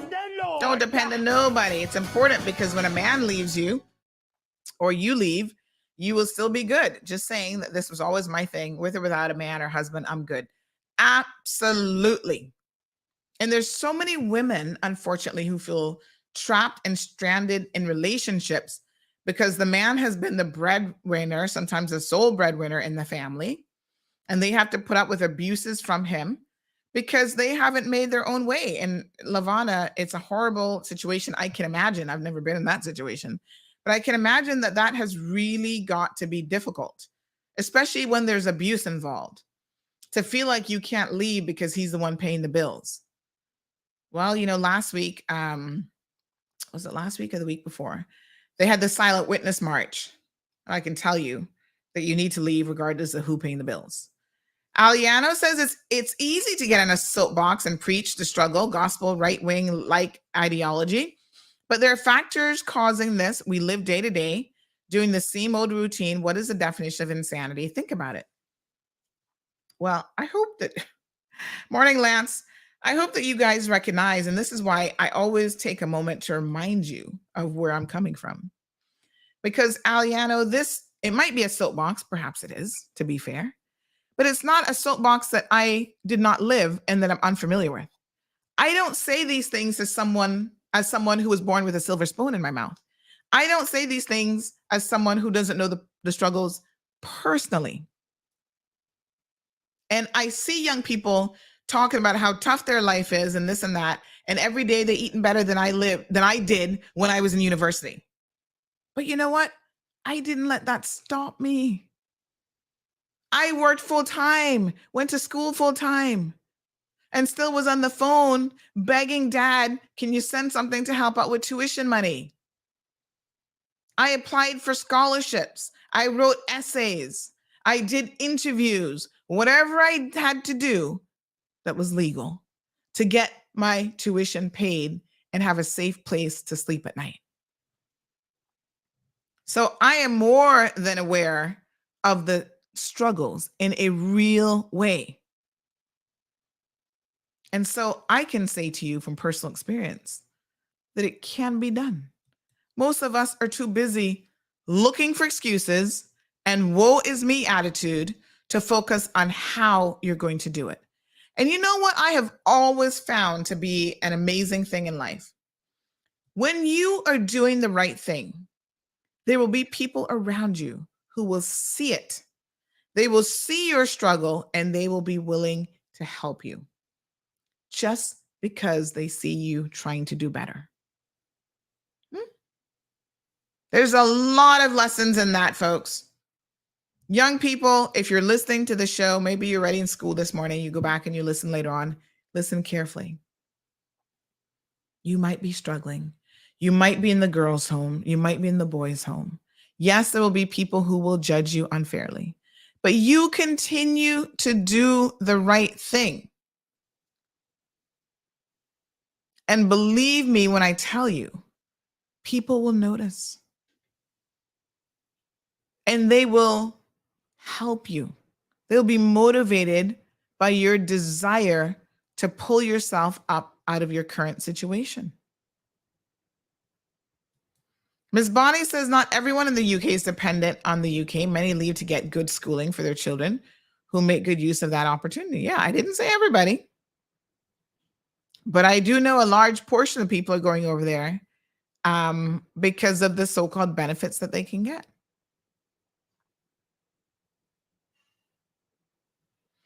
So Damien, good morning to you. Damien, I think I missed a comment before, but he says, you can also get paid more and move up the ladder quicker and not be discriminated against. In the UK? Y'all stay tuned. You'll hear some true stories. I know it's easy when you haven't lived it. And I've never lived in the UK. I haven't even been to the UK. I was planning that trip when COVID came. But I can tell you, as someone who has lived in America, you're one of millions of people applying for a job. And if you don't think discrimination exists, it's going to be a different kind of discrimination. So it might be because you're a Caymanian, but discrimination still exists. I have never had a true racial discrimination. Cayman has colorism, and we've got race issues, believe me, you. But I've never been racially profiled or discriminated against like I was when I was in university and a bunch of us got together and took a school trip to Tallahassee, Florida. Tallahassee, the capital of Florida. Some whole bunk lady decided she didn't want to serve us because I'm a person of color. My boyfriend at the time was from Sri Lanka. And then we had some Caucasian friends with us. She didn't want to, she was not very happy having to serve us. And I was like, really? I left her a little 1 penny tip with a note on the napkin about her attitude. If you haven't lived overseas, it's easy for you to, what's the word I'm looking for? It is easy for you to fantasize about what that life is like. You don't know. You really don't know. The safety factor. You don't know who your neighbor is. Could be a serial killer. Here in Cayman, I can walk over to my neighbors, talk to them, feel safe. Try that in the States. You disappear. So yes, there are benefits. Like anywhere else, there are benefits to living in Cayman too. And, you know, there are things that when you think about it, you're like, do I want to give up that? Do I want to give up this? But these things exist as well.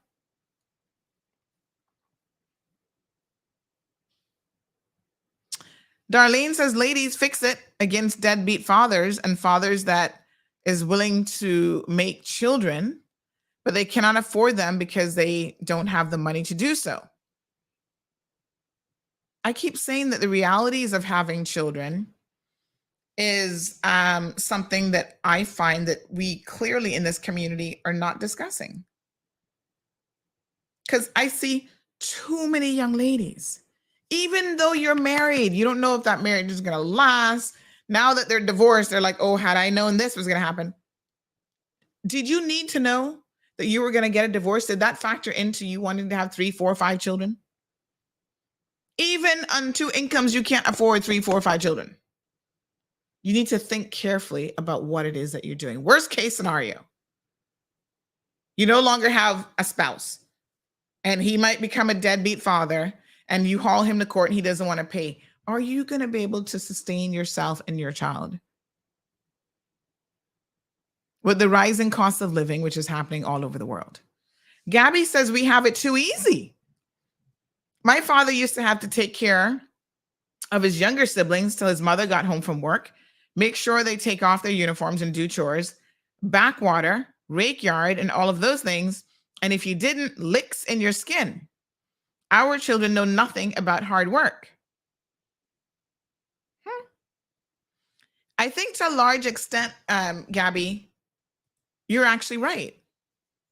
A lot of us, and don't get me wrong, I don't believe that children should be out there doing manual labor or they're going to be beaten like slaves. I think children should have the opportunity to be children. But we also need to temper that position with giving them some responsibilities in life. So maybe it's not taking care of the other children, because I mean, they're children. They shouldn't be raising children.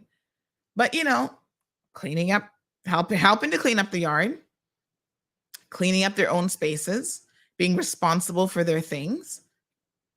Have a chore list of things that they're age appropriate that they can do.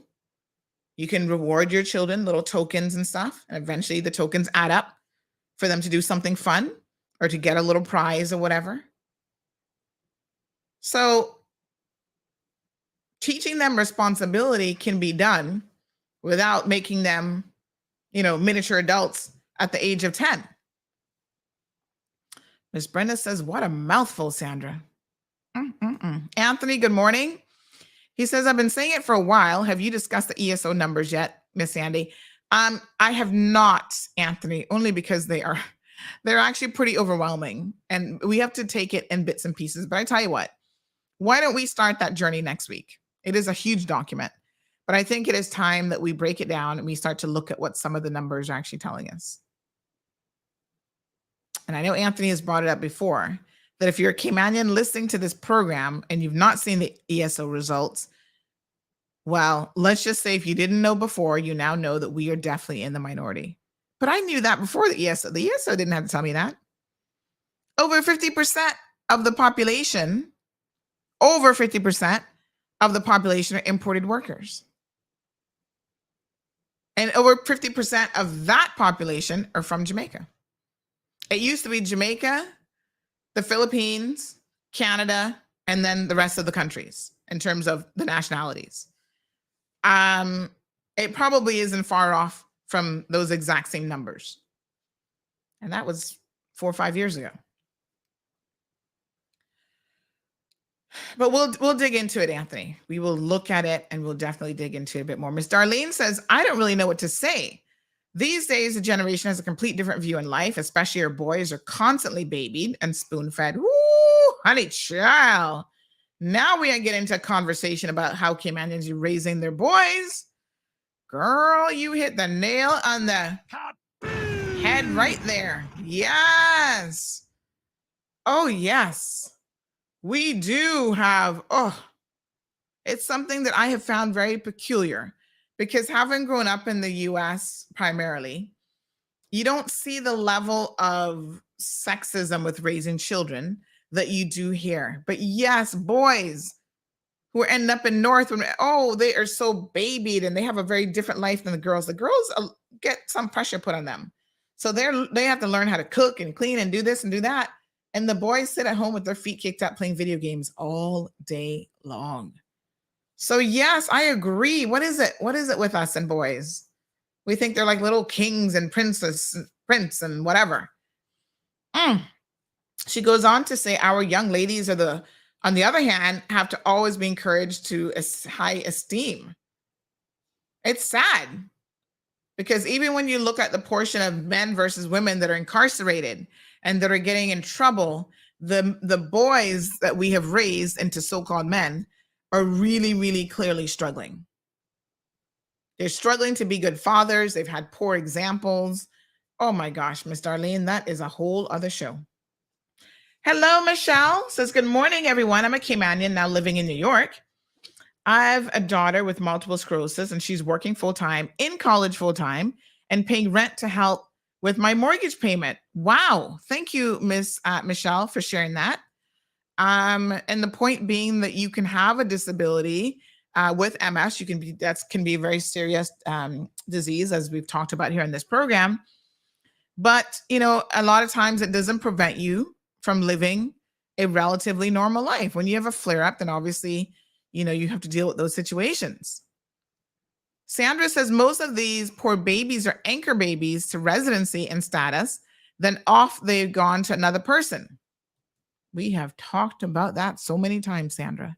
Morning to Debbie. Marshall says, that's it. We can fix it, but will it be fixed is the $1 million question. Al Ray says, birds of a feather flock together. You know, your mom and daddy used to tell you that. And trust me, that is so true. Miss Bonnie says that I started working when I was 10 years old on Saturdays in a little grocery store in East End for Mr. Thomas Rankin. And I worked until I had a stroke on my job a few years ago. That was working night and day, and I trained my daughters the same way. What about your sons? I noticed you mentioned your daughters, but I also know that you have sons. So we don't need to just be training our daughters the same way. We need to make sure, as Miss Darlene has just pointed out, that we're training our sons the same way. It's not just daughters that must be doing the right thing in a society, or just women. We're dropping the ball with some boys. I mean, I don't have a boy, but I'm telling you, I see it all the time. Debbie sends out some morning greetings to her beautiful, intelligent cousin, Brenda Archer. Oh, the two of your cousins? Cayman is so small. Opal, good morning. She says, trade and business, immigration needs to step up. Since licenses are now $75, Puss Dog and John Crow have a license or taking out licenses and bringing in all sorts of riffraff. Yes, honey child. Then when immigration changes the law where residency and naturalization becomes so easy, them get married, pop a breed, and go on to a next gal. I can't argue with any of that, Opal. It's 1,000% accurate, and we see it happening all the time. Good morning to the beautiful Mary. She says, I share your sentiments 100%. I've never depended or had to depend on a man. Thank God my girls are following suit as I've instilled in them. And Mary has two beautiful girls. A big shout out to Jordana and Chanel. She also says to Lavana, I share your sentiments. I've never depended or had to depend on a man. Thank God both my girls are following suit. Yes. What kind of benefits are they getting in the UK here, Jonathan? Well, like I said, we're going to be doing an interview with someone who deals with people who get benefits in the UK shortly. So we'll tell you. Mona, good morning. She says, it's difficult to live in the UK for working people. My family has to work 3 jobs, plus you have to pay for everything, parking, TV, etc. Mona, I'm telling you, they need a reality check. Marshall says people here in America discriminate against anyone and everyone, no matter what you look like or what you have or don't have. About your looks or skin color, discrimination is real. Jonathan claims bringing back the switch is going to solve your problems. Well, the switch hasn't left. We're Caribbean people. The switch has gone nowhere, so that's not the problem at all. Miss Bonnie says Cayman women has become yam head for these foreign men. That's also nothing new. Oh, gosh. Miss Brenda says a lot of benefits living in Cayman if you're not Caymanian. This is a topic no representative wants to address or even hear about. Well, I dare say, Miss Brenda, that I'm hoping, and we are monitoring the situation ever so closely, but I'm really hoping that this new NAU law will have some serious changes in it that will be tightening the situation a little bit. She goes on to say that this topic needs to be discussed fairly and honestly. Thank you, Miss Sue. She says, so true. My family tell me this, and it's the people here think it's easier there, and it's not. So, of course, Sue from the UK, and she says her family there tells her it's not as easy as people think. Miss Bonnie says, in terms of her boys, I tried with them, and it was very difficult, for me being a single parent. And I get it, because I think boys really need to have, girls too, but boys need to have a father in their lives or man in their lives who can really try to steer them in the right direction. All right, folks, we do have Miss Tiz who's going to be joining us here in a minute. So let me say this. Yesterday I had the pleasure of interviewing Anthony Hawkins Schick, who is a pilot with Delta Airlines. So he made his inaugural flight. They just put it on the schedule and he came in, made his inaugural flight into the Cayman Islands, flying for Delta. It's nice, but honestly, I wish he was flying for Cayman Airways, but so be it. People move overseas and so on. And so there's a really nice picture. I don't know if you guys saw the story. Go on the website of Anthony. You'll see the interview on our social media page with him and his father, Mr. Hawkins. His dad came to the airport, got dropped off so that he could visit with him. I noticed that he had his passport and I was like, is he traveling or he just brought it just in case?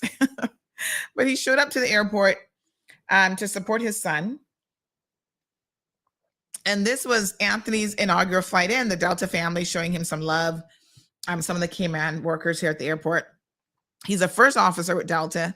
And then the captain who was on the same plane with him, this is going to be his last flight because he is actually retiring. So go check out the interview, just about 6 or 7 minutes of catching up with Anthony. Super excited that he was able to make this flight into Cayman yesterday.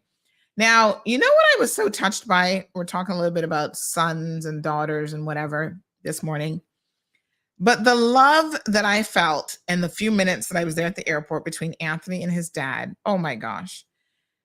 Anthony is a son who does not mind telling daddy that he loves him. I was like, aw, that is so sweet. Honestly. I can't recall the last time I've heard a man just say, Daddy, I love you. Whoever brought you here, make sure they get you back safely. It was just so touching. Oh my God.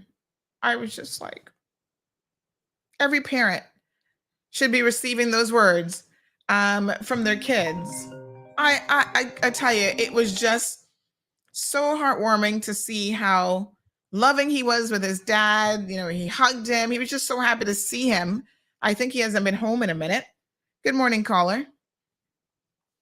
Good morning. Hello. Yes, ma'am. If you knew where Anthony comes from, and I don't really know Anthony, I know about Anthony, but I knew Anthony's grandmother. I knew his dear departed mom, and I knew his dad.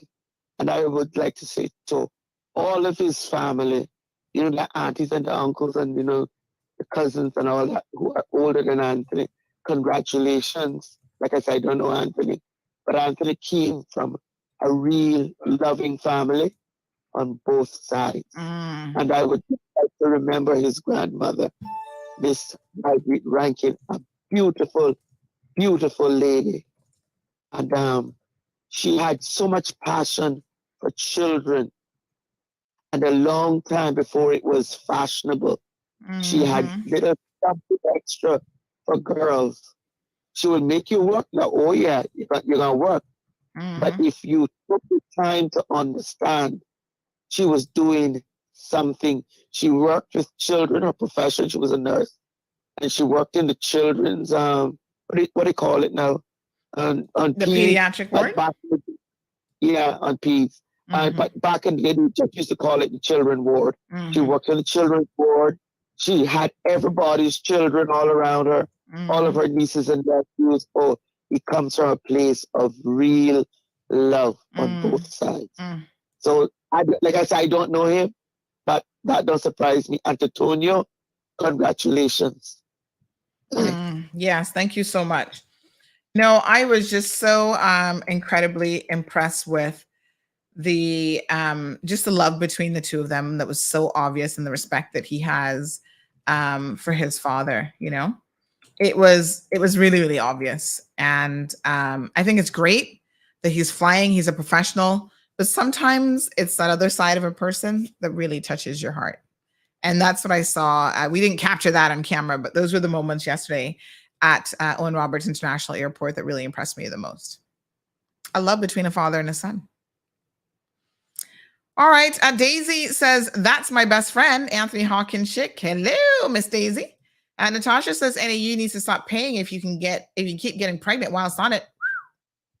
I've been saying it for a minute. In fact, I don't see anything wrong with NAU demanding that you be in birth control if you're getting government assistance.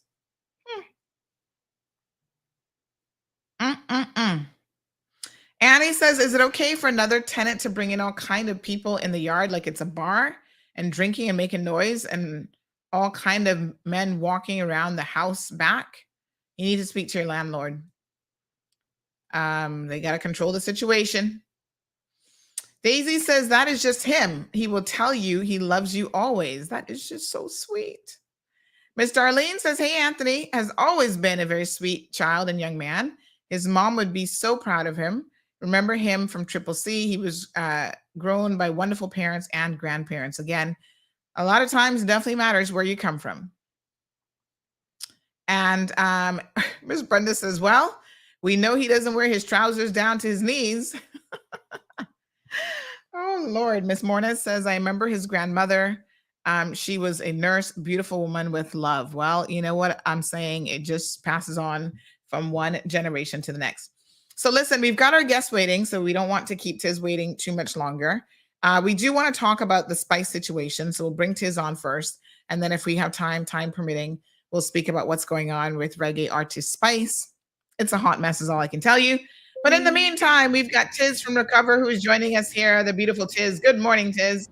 Good morning, everybody. How are you? I'm great. How are you? Good. You look very pretty today, I must say. I have to go to court after this, so. Oh, okay. Making your best impression. Did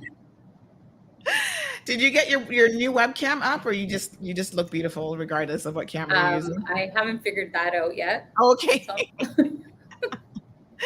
All right, no problem. So Tiz is here from Recover, which are the experts in personal injury, attorneys at law.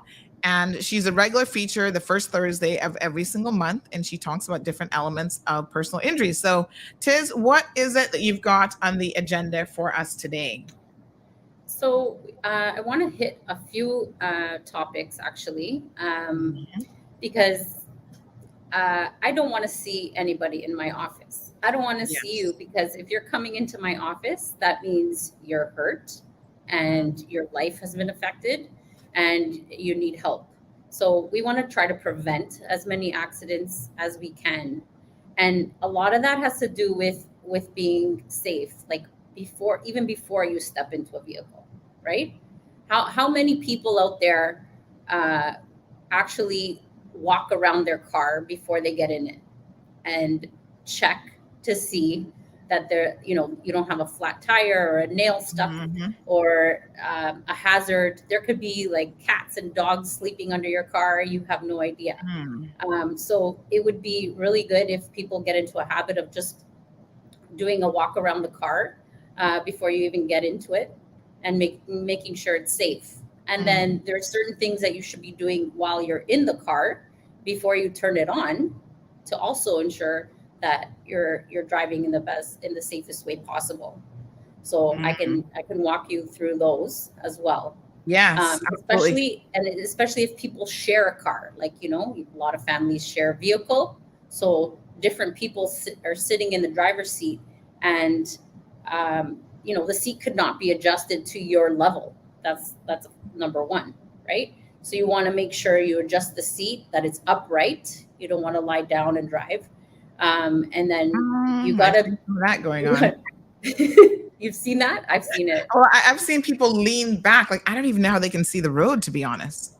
I know somebody who basically takes a nap while they're driving in traffic. Yes.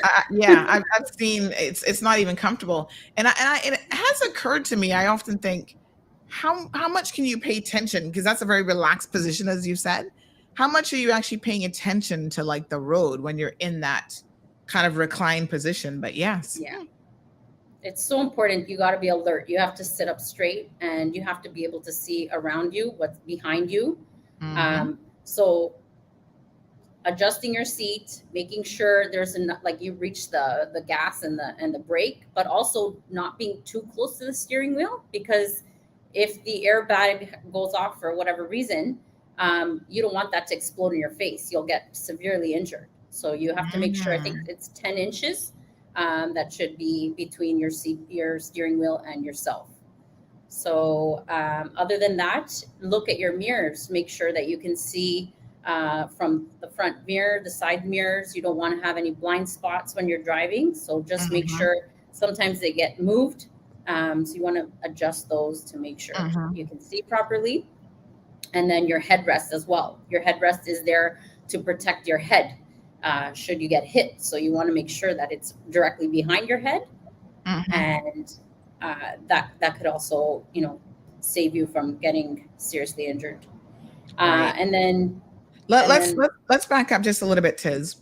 In relation to when you go out to the car, what should you, because I'm guilty of this. I don't ever look at anything. I don't even look at the tires. And sometimes I've had people say to me, "Oh, miss, that tire looks a little bit low.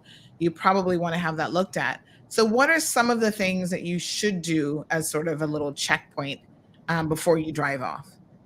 You just basically, the most important, like the most obvious thing would be the tires, but just check that there's no hazards around you, right?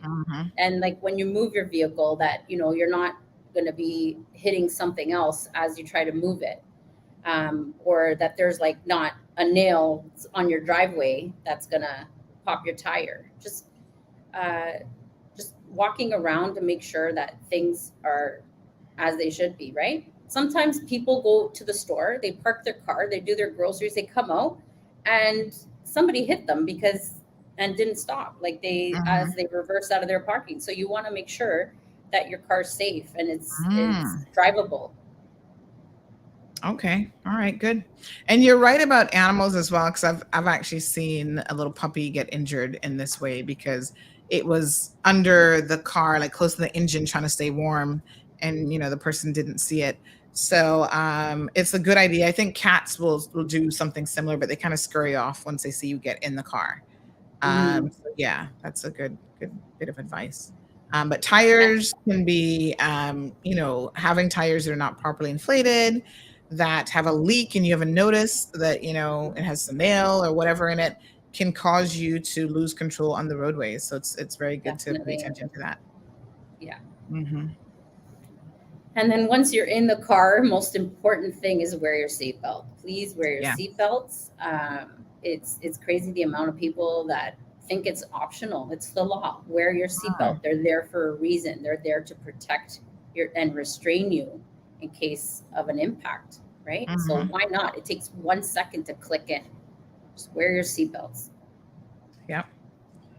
Very good. And I noticed that a lot of sort of newer vehicles annoy you to death if you're not wearing your seatbelts. Yes. They're constantly dinging and clicking and whatever noise that they're going to make to tell you to put that seatbelt on, right? Yeah. So that's quite good. Do they still make, I don't know if you know this, Tiz, but do they still, remember back in the day, they had cars that had like the, it was a seatbelt where you could click like the bottom half, but then the top half you could take off. Do you remember those? I haven't seen those in a car in a really long time. I don't think that they probably do that style anymore. I think that the two harness seatbelt is the safest one. Yeah. Yeah. So you have your across because there was one where it was and then like the waist. connected to the like kind of the door jamb where it moved when you close the door. I don't know if you remember those or not. Is that like in a minivan maybe? Are you thinking or no? I remember seeing them like in smaller cars, but they're probably a thing of the past. They probably just don't make that design anymore. I'm not sure. But anyway, okay. So wear your seatbelt. I think the evidence is clear that seatbelts actually save lives. So buckle up, wear your seatbelt. Correct seat positioning is important. Making sure that not only that you can reach the pedal, because I'm a little bit on the shorter side, I feel like. So for sure, when I get in Marlon's car, I have to make adjustments to like the seat. I have to bring it forward, making sure I can reach the brakes as well as the accelerator. And then if you share cars, always having to like do things like adjust your mirrors and stuff before you take off. Yes. Yes. And on that topic of sharing cars, you want to make sure that your insurance company or the company that's insuring your vehicle also has you covered in case you loan your car out or you have multiple drivers, right? I can't tell you how many times I've been seeing the insurance companies take an off coverage position because the person who was driving the vehicle, even though the vehicle itself was insured, if somebody is under 25 or does not have a Caymanian license, then that's an automatic exclusion. And, you know, somebody who causes an accident, there's no coverage for the person that gets hurt in those circumstances. So you want to make sure that anyone you share your car with or you loan your car to, or even your rental vehicle contract, just keep an eye on what's covered and what's not, and who's allowed to drive and who's not allowed to drive. Good advice. Because I think most policies in Cayman will cover any driver that is over the age of 25. But like you said, there are other exclusions that might apply. So you have to read your policy. And I wonder how many people actually read their policies. I mean, I think a lot don't. So they don't even know, exactly what it says. But your recommendation is to have a look at it and make sure that you're in full compliance. One of the things that has come up recently, just last week, in fact, I had another attorney reach out to me from another law firm, and they want to have this discussion about these sort of exclusionary things that will pop up in your policies that people may not be aware of. So, for example, if you are drinking, your insurance company is going to say, well, whatever damage you caused to someone else, we are not going to cover you. What are your general thoughts on those types of policies? Yes, it's really important to actually look at the policy because they actually vary. So I have some clients who come in with they've been injured from a drunk driver, and there's absolutely zero coverage because they committed a crime and they were charged with over the limit, right? And so there's zero coverage, which means the person driving is responsible out of their own pocket, right? I've seen other policies where the property damage caused to the vehicle is not covered, but the bodily injuries are covered. So there's nuances between the policies, and it's so important to, when you get your renewals, nobody likes to read more paper, but in this case, it's really important to see because sometimes the insurance companies change things on you and you think you're covered, but then, you later find out when it's too late that, it doesn't include a bunch of things that you thought were included, and then you're in a problem. Yes. And we've heard of people even getting killed, but because the driver was a DUI or drinking and driving, the family of that victim is not going to be able to recover because of irresponsible behavior. So why don't we talk now about, when you're getting in the vehicle as a passenger, maybe some of the things that you need to consider. Like, it's never a good idea to get in as a passenger with someone who's been drinking. Absolutely not. Like, there's got to be another way home. Don't take the risk of getting into a car with someone who's been drinking.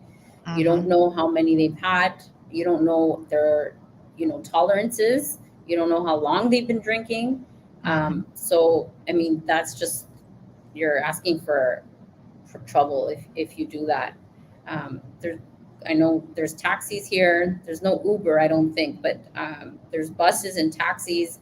Call a friend, call a family member, or just don't get in the car. Just wait. It's horrible. It's horrible what we see with the drinking and driving here. And if you have a chance to avoid an accident, why wouldn't you? Yeah, absolutely. All right, we've got some questions and comments. So John LaRue says, I'm not sure when Tiz says I don't want to see anyone in my office. He says, I don't know why Tiz says, I don't want to see anyone in my office. If that were the case, she wouldn't have a business. I guess it's a form of passive advertising. Can you explain when you make that comment, Tiz, exactly what is it that you mean when you say I'd rather not see you in my office? Well, everybody knows the amount of car accidents in the Cayman Island is just absurd. We're busy enough. We don't need new clients. We don't want to see you hurt. That's the point. I mean, we're a law firm. We have a lot of other clients and business that comes in. The worst is to see someone who's, severely injured, cannot work, their lives are ruined, their family is to pick up the pieces. It's just really, really sad. So I genuinely say that I don't want to see you guys hurt in accidents if it could be prevented. I mean, accidents will happen for sure, but it's those ones that could be prevented by taking proactive measures that really are sad, to see, because they don't have to be injured. Right. And what is the legal position now? Say I'm a passenger in somebody else's vehicle, right? And they get in an accident and I'm hurt. Can I make a claim on my insurance? So I guess I need to read my policy first. You have to read your policy. Most policies, the majority, I would say, they only cover third parties. So if you cause somebody injuries. However, I know that a couple of companies, Brit K in particular, they offer comprehensive coverage. So that means that even if you're hurt and somebody else's fault and there's no coverage on the other person, then you would be covered. So it's a bit more expensive, but it is offered, and most people just don't take advantage of it. The other thing that they won't insure your vehicle for comprehensive if it's a certain age. For example, if the car is more than 10 years old, I think, they're not likely to give you comprehensive coverage. So comprehensive meaning your own insurance would pay for your vehicle damage as well as your bodily injuries. All right. So folks, I think the biggest takeaway so far this morning with Tiz is to ensure that you actually have a proper read and look at your policy so you can know what you're covered for, potentially what you're not covered for, and of course, to ensure that you are being fully compliant. So Katniss says, and people who hit your vehicle but have no license or insurance, and you're forced to make a claim, evaporating your no claim bonus and making your insurance premium skyrocket. Now, I think I've seen some insurance companies here doing this. I know they do it frequently in the US, where you can do like your first claim, they kind of give you what they call claim forgiveness.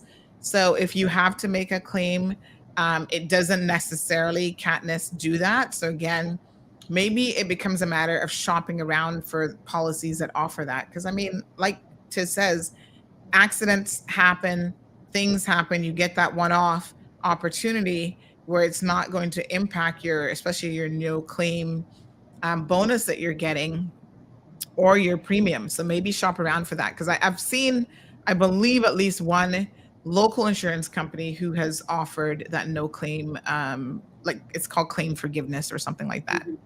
Alma says, well, Brit K is pretty good.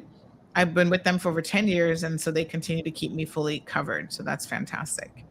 And again, things like the age of your vehicle is important, because at some point you can only get third-party coverage, I think, for some older vehicles. I don't know what the cutoff is, but again, speak to your insurance company and make sure that you understand the elements of your claim. And this goes, folks, this is good advice for all of your policies.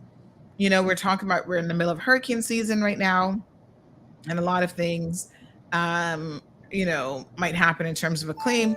Ensure that you read those homeowners policies and you understand what they cover from what they don't cover, how much you have to pay. Like there was a storm we had last year.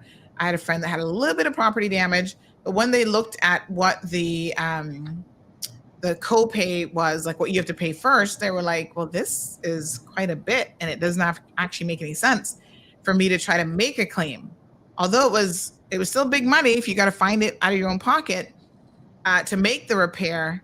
when you look at what you're going to be doing to your insurance policy, making a claim, and then first having to make that initial, copay or whatever they call it, you're going to be in a worse financial situation, unfortunately. So just make sure that you know exactly, what policies you have. And on that point, I know specifically with home policies, the market has been pretty hot, and so property value goes up, right? And the insurance company will not cover, they'll only cover whatever the value of your house is at the appraisal value. So if their paperwork is old, like 5 years old, and your house went up 500,000, they're not going to cover you 100%.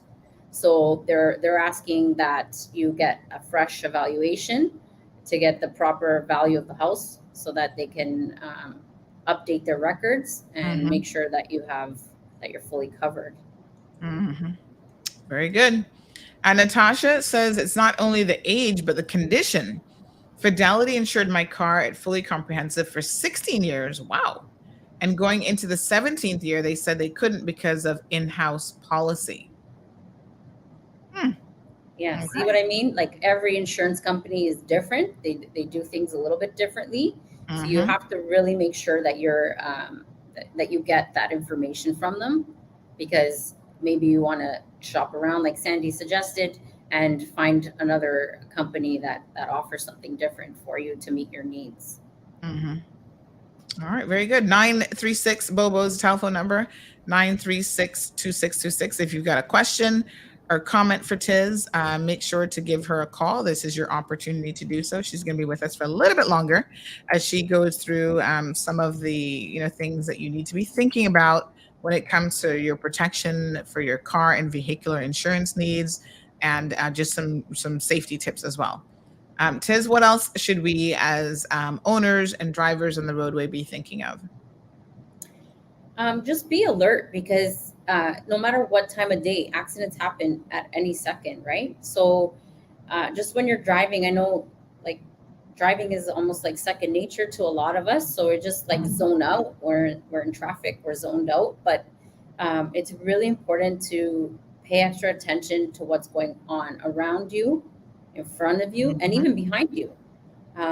Because sometimes, you can see something coming at you, and maybe you have a chance to swerve or move off to the shoulder of the road and avoid something happening to you. So you just have to be very diligent when you're driving at all times. Yes. No matter how tired you are, no matter how stressed out you are, you have to focus on the road, because they're dangerous. Okay, caller, good morning and welcome to the program. Hello there. Hi. It's me again. Oh, yes. I was waiting for you to call. You're in my yard. Yes. Road safety for sure. Did you know if you're not wearing a seatbelt? Well, not all investigators, but there are people on the island. I will not call their name. Well, I know you don't listen to your show. I know you will not know because he's not listening to your show, so I know he don't listen to your show. Okay. But there are people on the island that can tell. I think maybe the people from the car companies, they have computers that they can stick in the car and tell if the driver was wearing their seatbelt. Oh, really? And I can tell because I was trained. I was trained to do that. I can tell. Wow. Actually, there was a serious accident, and the driver said that he was wearing a seatbelt, and I was able to prove to Mr. Ramsey that he was not wearing a seatbelt. Wow. And he lied in his statement saying that he was wearing, and I told Mr. Ramsey he was not, because I'm trained to do that. Okay. Thank you very much for that. I appreciate it. Yes, you can tell if the person was wearing a seatbelt. Never knew that, but good to know. I mean, I always wear mine 99% of the time. Listen to this. Yes. And look it up on Google. I did not Google this. I learned in the classroom at Knoxford University. It's called seatbelt pretensioner. Seatbelt pretensioner. It's called seatbelt pretension. Pretensioner. Okay. All right. I have to look up what that means. Okay. Right. Thank you very much. Yeah. All right. We did have another caller who was attempting to get in as well. Give us a call back. 936 Bobo is the telephone number. John says, I encourage people with car damage to get multiple quotes, as I went to Car City and they wanted $3,500. And another guy down Dump Road fixed it for $500. Perfect. Avoid claims if you can. I'm going to talk about that here in a second. But caller, good morning and welcome to the program. Hello, good morning. Morning, sir. If you have a motor vehicle that is third party, but it is in excellent condition, expensive rims, expensive paint job and all the works, and someone run into it, but because of the year of the car, it just follow 1,500. Is there any way you could get compensated for all the work you've done to your old car? Oh, that's a good question. Thank you. I'll ask Tiz. So Tiz, when you buy a vehicle, a lot of people do upgrades to the vehicle. So the original purchase price or value might be X, but then they put in sort of more expensive, like you said, in this case, rims or whatever custom designs. Are you able to get compensated for those things? So when you're dealing with the insurance companies, they usually take the book value. And so it's really up to you to prove that your car is worth more than what they say. And the way that you can do that is to get several quotes of other vehicles, maybe in the same, maybe not exactly the same condition, but similar, to show that their value is higher. Or also keep all your receipts to show whatever you've done to the vehicle. Maybe some stuff can be salvaged. Sometimes the insurance company wants to take the vehicle for parts, so they'll pay you off the vehicle, whatever the scrap value is. It depends really on the year of the vehicle, the type of vehicle. All these different factors play into it. So there's not just like a standard answer I could tell you for that. Right. But if you have a vehicle like that and you've made these sort of improvements, should you inform your insurance company of the improvements, which probably means even if you just have third-party coverage, you're going to be paying a little bit more. So you have to, before an incident happens, shouldn't you be saying to them at the time of coverage or to increase your coverage amount? Say you only paid $1,500, but you put another $2,000 worth of upgrades. You should go to them and say that so that you can get it insured for the higher amount. I would think that would make for more sure. Sense. And that's a great point, and it makes me think of something else as well. When people do modifications to their vehicles, you got to make sure what you're doing is legit, because some things are actually a reason why insurance companies would not cover you. So let me think, because I recently came across this. The car was upgraded with that muffler, the loud muffler thing. I'm not sure what it's called, but the insurance company did not know that vehicle had that feature on it. And when this car caused an accident, they came back and said, sorry, we can't cover this loss because you made modifications to the vehicle that were not allowed under your policy. You didn't let us know, and now you're on the hook for this person's damages. Right. Wow. So I fancy that insurance companies are happy to take your money, but a lot of them, when it comes to paying out, are trying to find exclusionary clauses and ways to not pay you. And this is why Tiz is here, because she's saying in the event, she doesn't want you to go out there and have random accidents and get hurt, but in the event that you find yourself in an accident and something has happened, you want to give them a call, because then they at Recover are in a position to look out for your best interests. The insurance companies, they have lawyers, they have people the second you make your claim that are going to be trying to dissect your claim and pull it apart and not pay out that money. And so Tiz, along with the rest of the Recover team, are there to try their best to ensure that you actually get compensated fairly. And another point is, like, sometimes when you're in an accident, when the police come on the scene, depends on what their schedule was or how busy they were, but sometimes they actually get it wrong. They actually report the accident wrong, and you'll need a lawyer to kind of navigate through that, especially if you're injured. Because if you're injured and the police say that you're at fault, you can't make a claim. But if that's actually not the case, then you want to make sure that you gather the evidence and then it is presented. Sometimes I have a client that got charged with an accident. It was not his fault. And then he goes to court. And then at that time, the police realized, oops, we reversed the driver,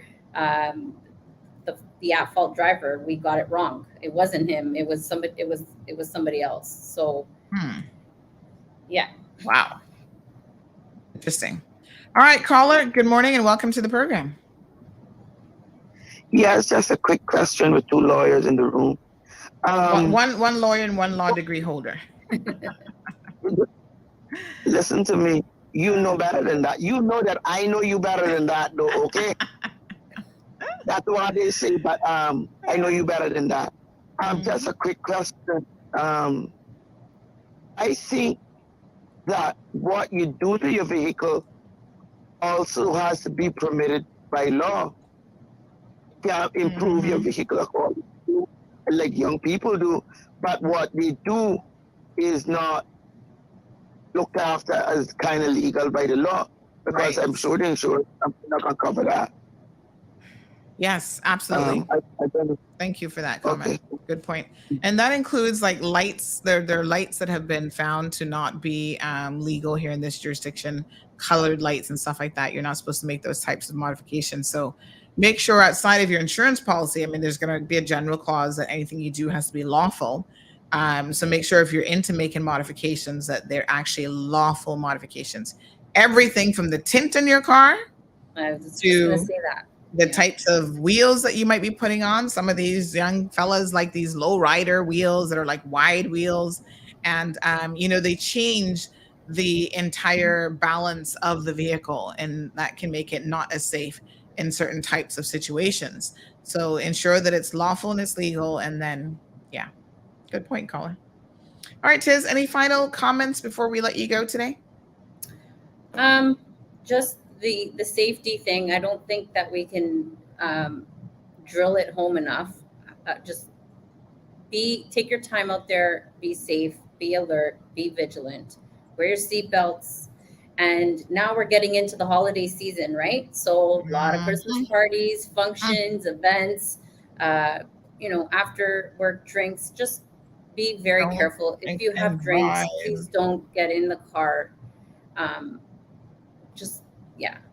Watch out, not only for yourself, but for everybody else around you. Absolutely. All right, Tiz, we always appreciate you coming onto the program. Every first Thursday, you can find Tiz here from Recover Personal Injury Attorneys. And we'll talk about, they don't do just motor vehicle accidents. I mean, that's a big one, obviously, like she said, on this island, just because they share numbers. But there are other types of personal injury as well. So maybe the next time we can dive into some of those others also. But Tiz, we always appreciate you being here. Thank you. Thank you. All right. Wonderful. Have a great day. All right, folks. 936 Bobo is the telephone number. Let's continue the conversation. Take a quick commercial break, and we'll be right back after these messages. Recover Personal Injury Attorneys, helping injured people get what they deserve. Did you know that insurance companies have lawyers that represent their interests? Before signing and accepting any settlement, know your rights. Call us today for a free consultation at 924-9999. That's 924-9999. Recover. Your personal injury attorneys are on standby to assist. Crichton Properties is one of Cayman's most trusted real estate companies for over 50 years. We offer a diverse selection of property listings and help our clients navigate the world of buying or selling their properties with confidence. Crichton is a name you can trust with our excellent customer service and family-friendly touch. Contact us today to list your home, land, or condo for sale by calling 949-5250 or email info@crichtonproperties.com. Crichton Properties, a trusted Cereba member. Are you tired of overpaying for TV services? Can't figure out VPNs? Constantly missing your favorite TV shows? And no access to the good stuff on streaming services? The frustration is real, but it doesn't have to be. Contact Roque, Cayman Streaming Pros. We'll put you back in the driver's seat in front of your TV. Call, WhatsApp, or message Roque today on 926-1213. Roque is not a TV service provider. Terms and conditions apply.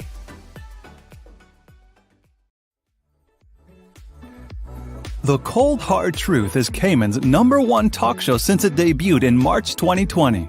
According to independent research, we are the most listened to talk show in 2021, and most people prefer us to any other options on island. We tackle tough issues some days, and other times have fun and lighthearted discussions. But most importantly, the Cold Hard Truth is here for you. Thank you for your support as we continue to be the voice of the people in 2022 and beyond.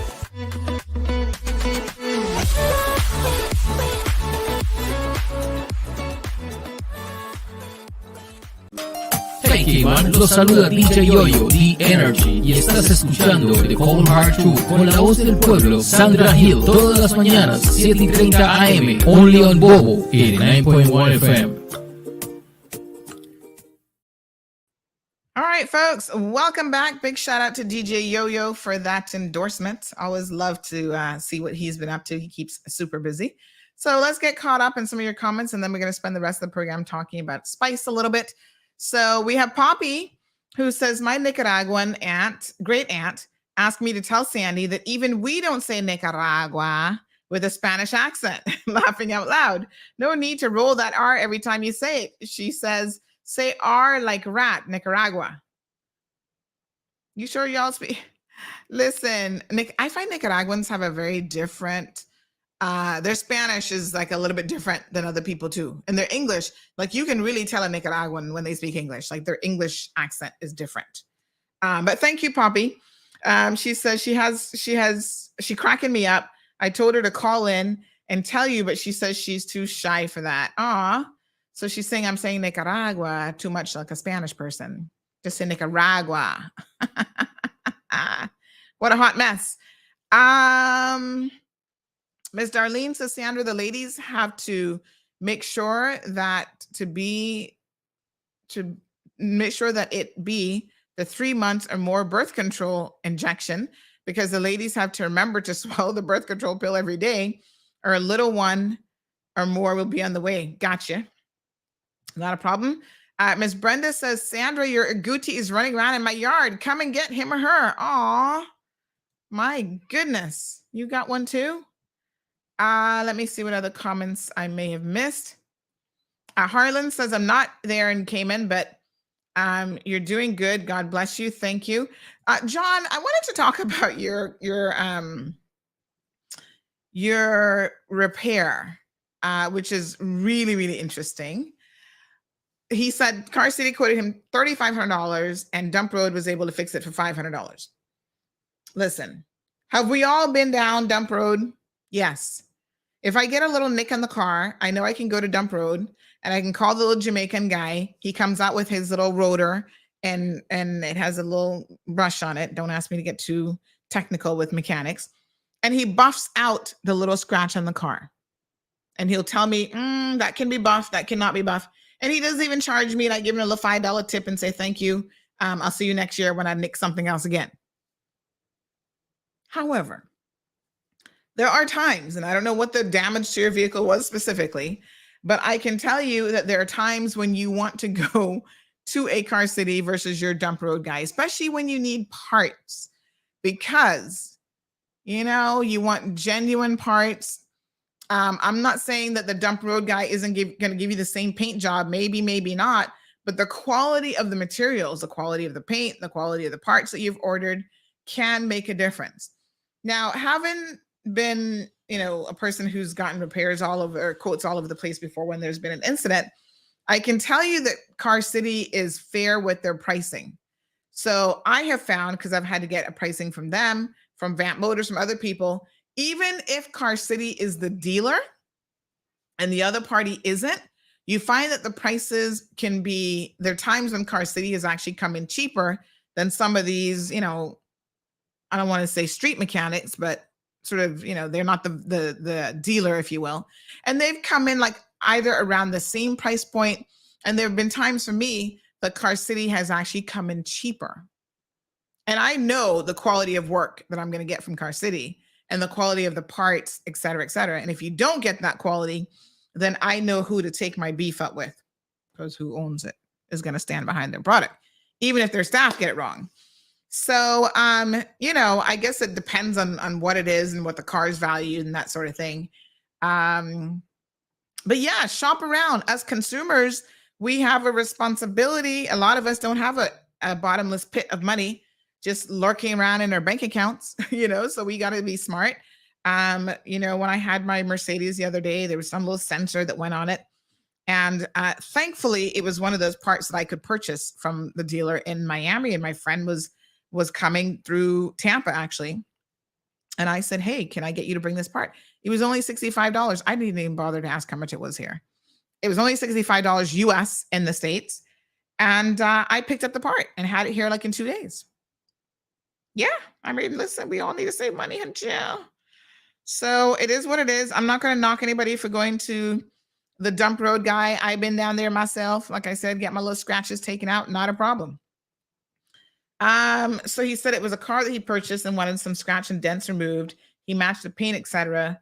And it is a higher end car. Car City does great work, but the money. Yeah, sometimes you do pay for what you get, and other times,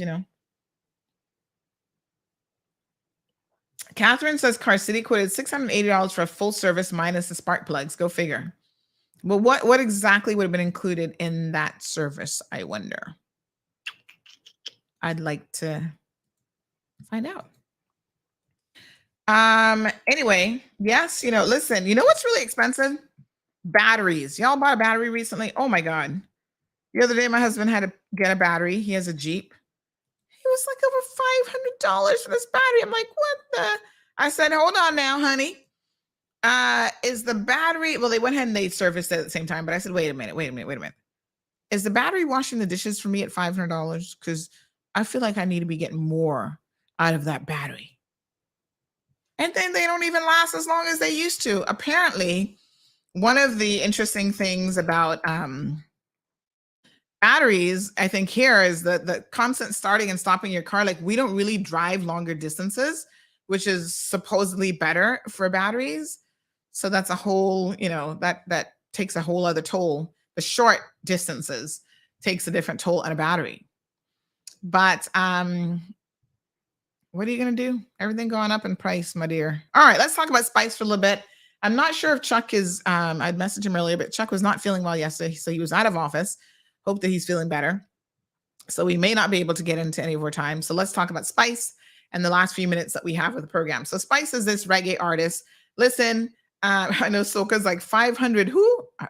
Yeah, right? So Spice is the queen of dance hall, or so they claim. She's very controversial. She did the whole thing a couple years ago where she had herself, I think she had it sprayed on, where she turned herself into fair complexion of herself for this video that she did, because she wanted to highlight the discrimination that women face, in particular who are in the industry, of the darker woman, which she is a darker woman, versus the women who are lighter skin, et cetera, et cetera. But, they get treated differently. They get a different bit of attention if you're of the lighter complexion. So anyway, she likes controversy. She's on hip hop. Is it Atlanta still? Because I think that's the one that she was showing up on.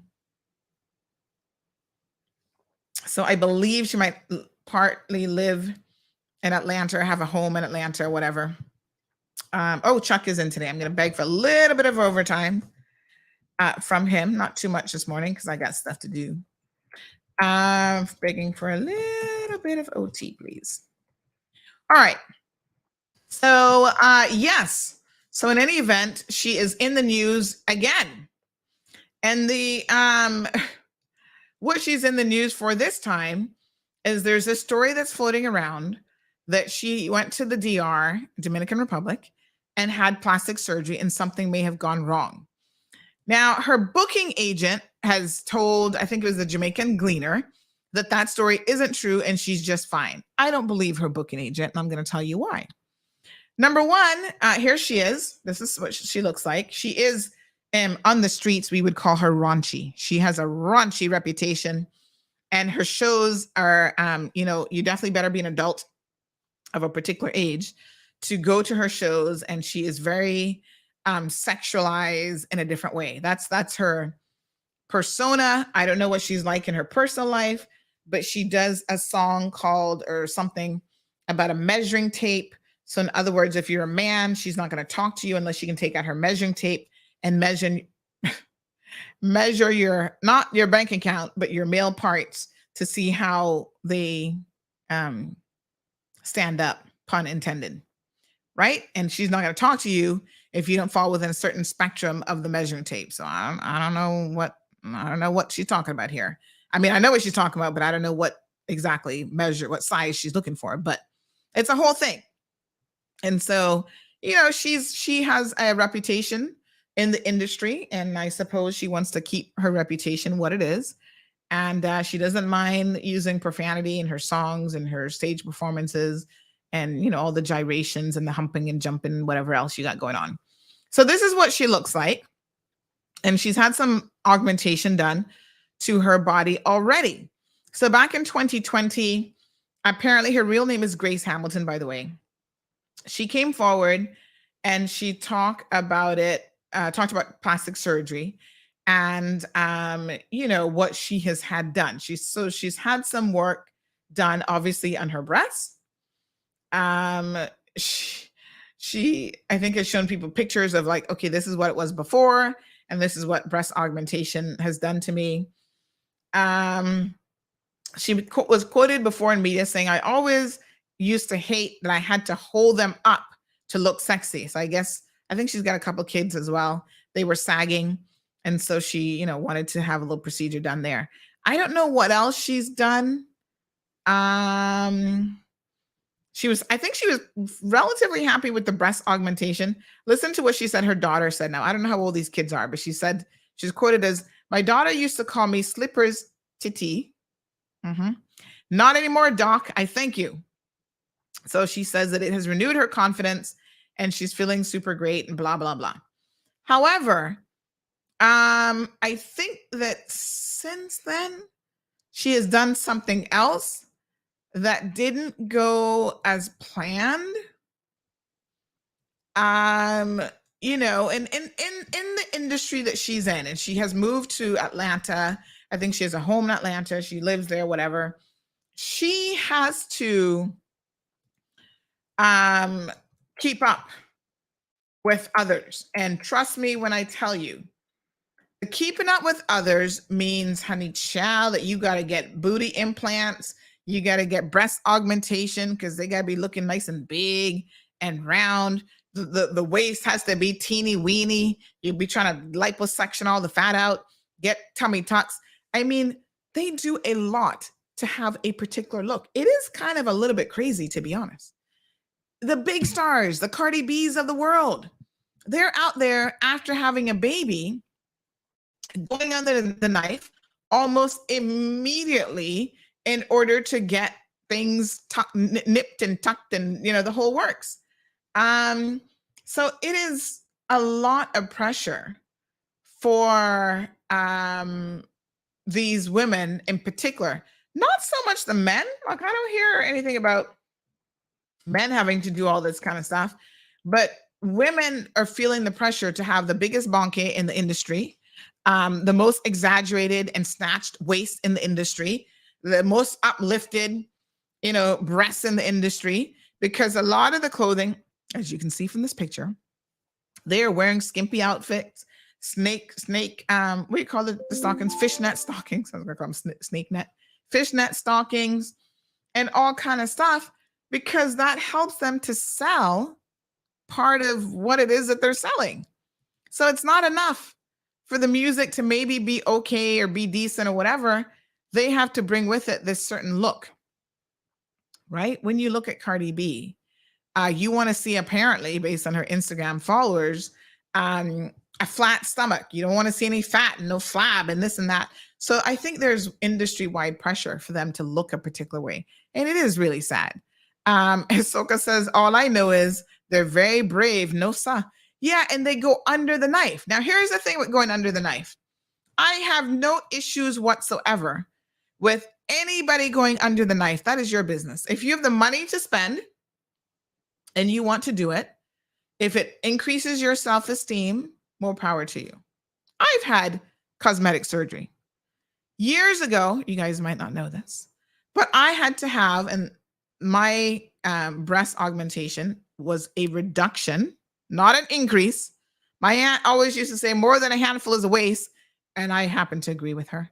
But I had it done for medical reasons. Insurance actually covered it.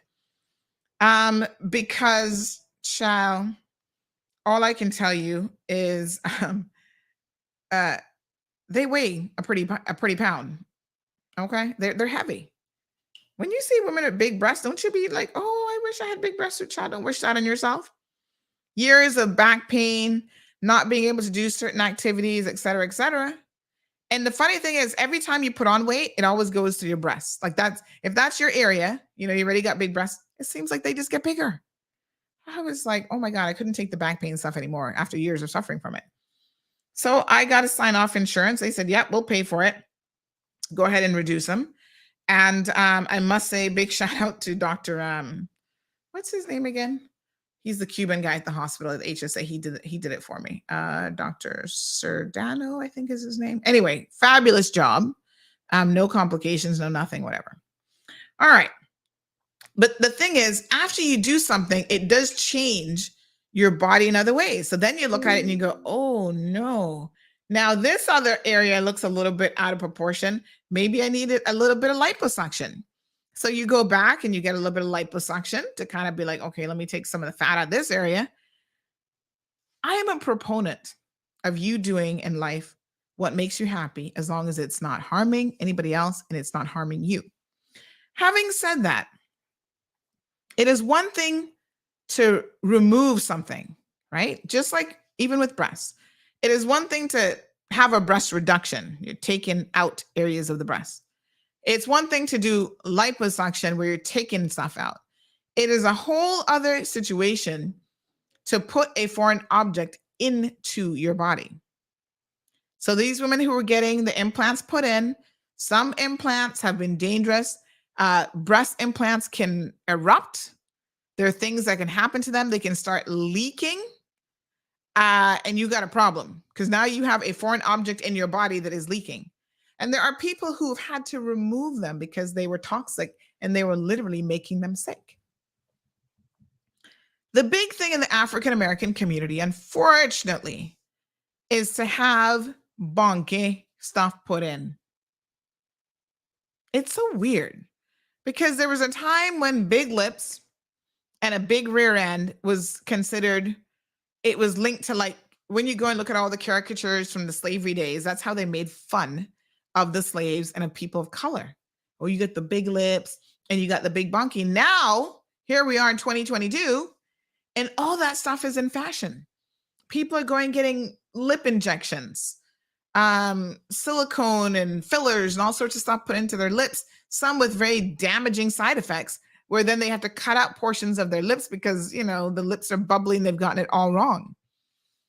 I think when it comes to implants, you got to be very, very careful. Some of them are doing the cheap man's version of the Brazilian butt lift, and they insert the same stuff that they put in tires. They've been inserting into their behinds. Sometimes they go to these crackpot doctors who they don't even know. Some of them are not even doctors.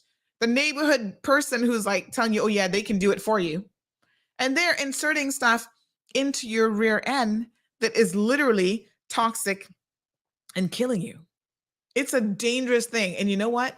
It is such an addiction. I've watched countless videos of women who are like, oh my gosh, I start to get attention from men.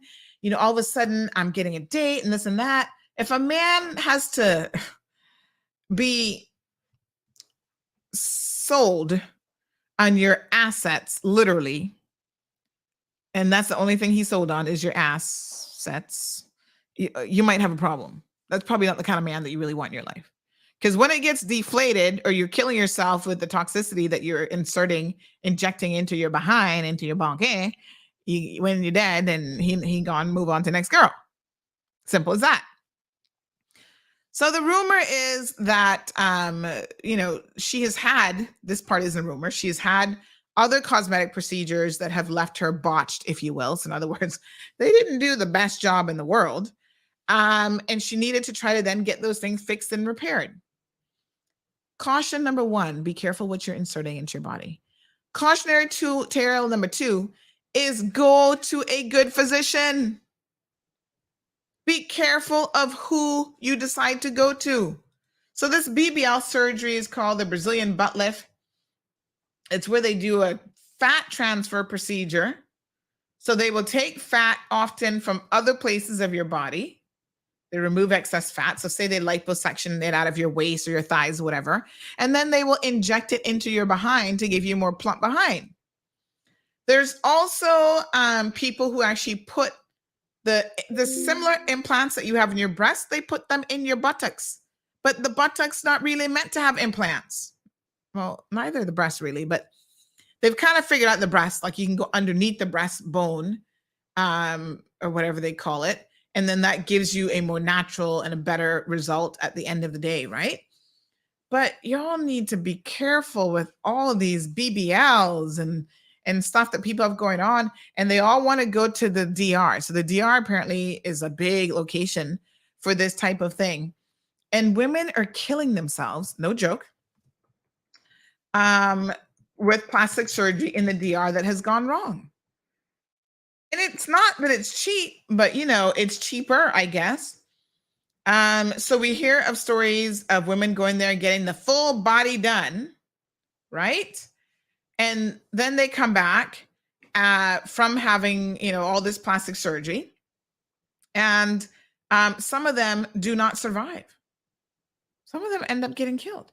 Now, Turkey is a big place in Europe, if you're, in the UK and so on, to go to for plastic surgery. But for most of us here in this region, it would be cost prohibitive to go to Turkey because of the cost of an airline ticket. Good morning, caller. Yes, Mom. Long time ago, many years ago, when I used to really consume documentaries. Yes. That's my thing. I came across a documentary that I saw more than once running on some particular channel. But at that point in time, it is alleged that the practitioners were using some kind of cement because, there are different kinds of cement in their jobs. I can't understand that. Or do we talk to the doctors? Are they licensed? I mean, I don't understand how you want cement in your body, even if you don't have any tush at all. Yeah. They were using some kind. It's crazy because unfortunately, a lot of women who are going to have these things done, they do not even know what they've actually had people tell them, oh, I'm injecting you with this. And they don't have any way of verifying or knowing that. And then come to find out they're injecting them with something totally different. This is it, because these people are not reputable individuals. Like, you have got to be careful where you go. And not only that, what about your own self-esteem? I feel like I think a lot of myself, and you need to think a lot of yourself. And women, oh gosh, women, think something of yourself. Every woman has a flaw. I don't think there's any flawless woman. You see somebody so beautiful, say, oh my God. But I'm sure when she go home and take off her clothes, she say, a little less of this or a little more of that. There's nobody. You can't do that. To get attention from the opposite sex or the same sex. You can't do that to your health. Like, think a lot of that. Yeah. No, not me. No, I mean it is a serious situation, and there are a lot of women who become addicted to plastic surgery. I mean, that's a whole other show. But it's kind of one of those things that once you start, and like, okay, you have the breasts done, you're like, oh yeah, they look good, girl. You start to get a little bit of attention. Then you go get the waist done, and then you're not done. You're like, well, now I got to get the I need the bigger butt, because now that I've had all this stuff tucked and whatever, the butt looking kind of small, smaller even than it did. Listen, there are people who start, and they start with good intentions of only doing one thing, and next thing you know, they can't stay out of the plastic surgeon's office.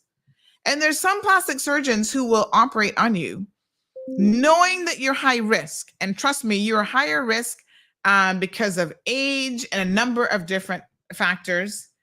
And you don't need to be going under the knife unnecessarily. There have been some beautiful women going to the DR to have procedures done. And, they end up dead. I have seen the stories, and it's like, oh my God, she was so beautiful. Why did she even need to go and get anything done? There's one story I'm looking for that I'm going to show you guys. But yeah, there was a lady, she returned to Miami after going to the DR, and she died. And her poor mom is like, oh my God, now she's left a son behind. She had a child. She had dead. And there are times as well when if a good, see here, Miami realtor dies after weight loss surgery in Colombia. And I looked at this case and I thought to myself, this woman didn't even look like she needed to lose any weight. This is the thing about it. I'm like, what? She was doing what? Why? It's crazy. These are serious procedures. And they're going to places like the Dominican Republic. That's a big one for Caribbean people. Lots of people in Cayman have gone there. Remember I was telling you guys about the Jamaican police officer the other day who's been arrested for allegedly stealing money from people, theft and deception cases. Well, honey child, my sources told me that his girlfriend just went to the DR the other day and got the whole works and shebang done, which is about $20,000. And I said, I wonder if he took the $20,000 to pay for that. Who knows? But it is a very, very serious thing. As a matter of fact, let me show y'all, because people are so it's a thing now where what you do is you show people the work that you've had done, and you go on social media and you want to try to get other people to have it done. And so there's like money in it if you refer people, and then you can get discounts on future procedures. So honey child, people, let me see if I can find this one for you. Here's one where she's talking about her drainage finally coming out. They're all into sharing everything on social media now. Y'all know that already. So hold on, I'm going to show y'all this one. I got to show you this one. Because child, people be sending me the goods. I'll be like, oh, honey child. And some of them, you're like, girl, go back and get it done again. Because they never did too good of a job. But I think that you need to be increasingly careful of where you decide to have these procedures done. It does matter. You get a different quality of work, I can assure you. So hold on now. Let me see if I can show you all this one. Because you're definitely, yeah. So look at this one. This is what she posted on this is the girlfriend of the police officer. So she posted this. Hold on now. Here she is. Point of view when you're 9 days post-op and already loving your results. So this is what she's wearing, the bodysuit. So after any kind of surgery like this, you got to wear certain stockings, and the bodysuit, especially if you've had lipo done, it helps with the lymphatic drainage and to really keep things in place post-surgery. So they give you post-surgical garments and stuff. And it looks like that's what she's wearing in this picture. That's what that brown outfit is. I don't know exactly all that she had done, but you see where she put surgery where. So, they think this is the body that you esteem to, everything flat and then the bonka big. So I don't know if she actually had anything inserted into the behind, but normally that is part of what you're aiming for. And then here's her TikTok video. Hold on. Let me show you all the TikTok video. This is the same girlfriend. Hold on, give me 1 second. Hold on. This is the same girlfriend now that let me see how I can download this one. This would be the same girlfriend of the police officer dancing and showing off the goods. So give me 1 second. I'm going to show you guys the happy dance that she's doing in this video. And this is what people do. This is what they are esteeming to do. This is like the life. They're like, yes, that's what I want for my life. Mm-hmm. They wouldn't spend $20,000 getting an education, though. I'm just saying. They're not going to do that, honey child. But they will surely spend it on this body. Look, yeah. Here. This is her dancing. Yeah. She had her butt done. Oh, yeah. Had the butt done.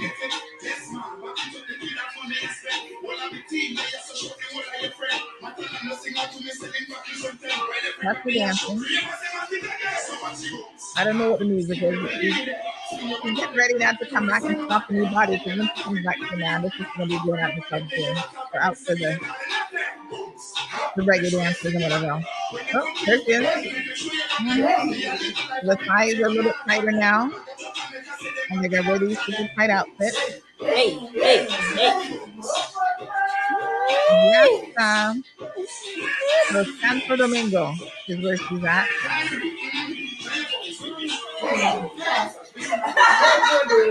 So, right there, so. Right there, so. Right there, so. There you go, girl. Yes, right there, so. There it is. You know, she's obviously feeling herself, and she's very happy with her results. But you're not happy when you end up dead on the table or your heart stops. So the accusation, or the rumor, I guess, is that Spice had some sort of complications. Listen, folks, when anybody puts you under, there are a lot of things that can go wrong.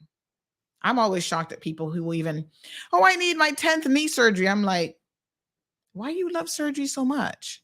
You know that every time they put you under, there's a possibility you're not going to wake up.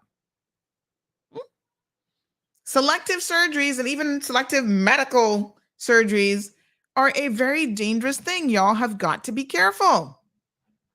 So the rumor is that Spice went under the table, and she may have had some sort of a cardiac incident, which isn't unusual. Sometimes they have a hard time waking you up. Now, I've only had a few surgeries in my life. What was the first one? Well, I told you guys I had that reduction.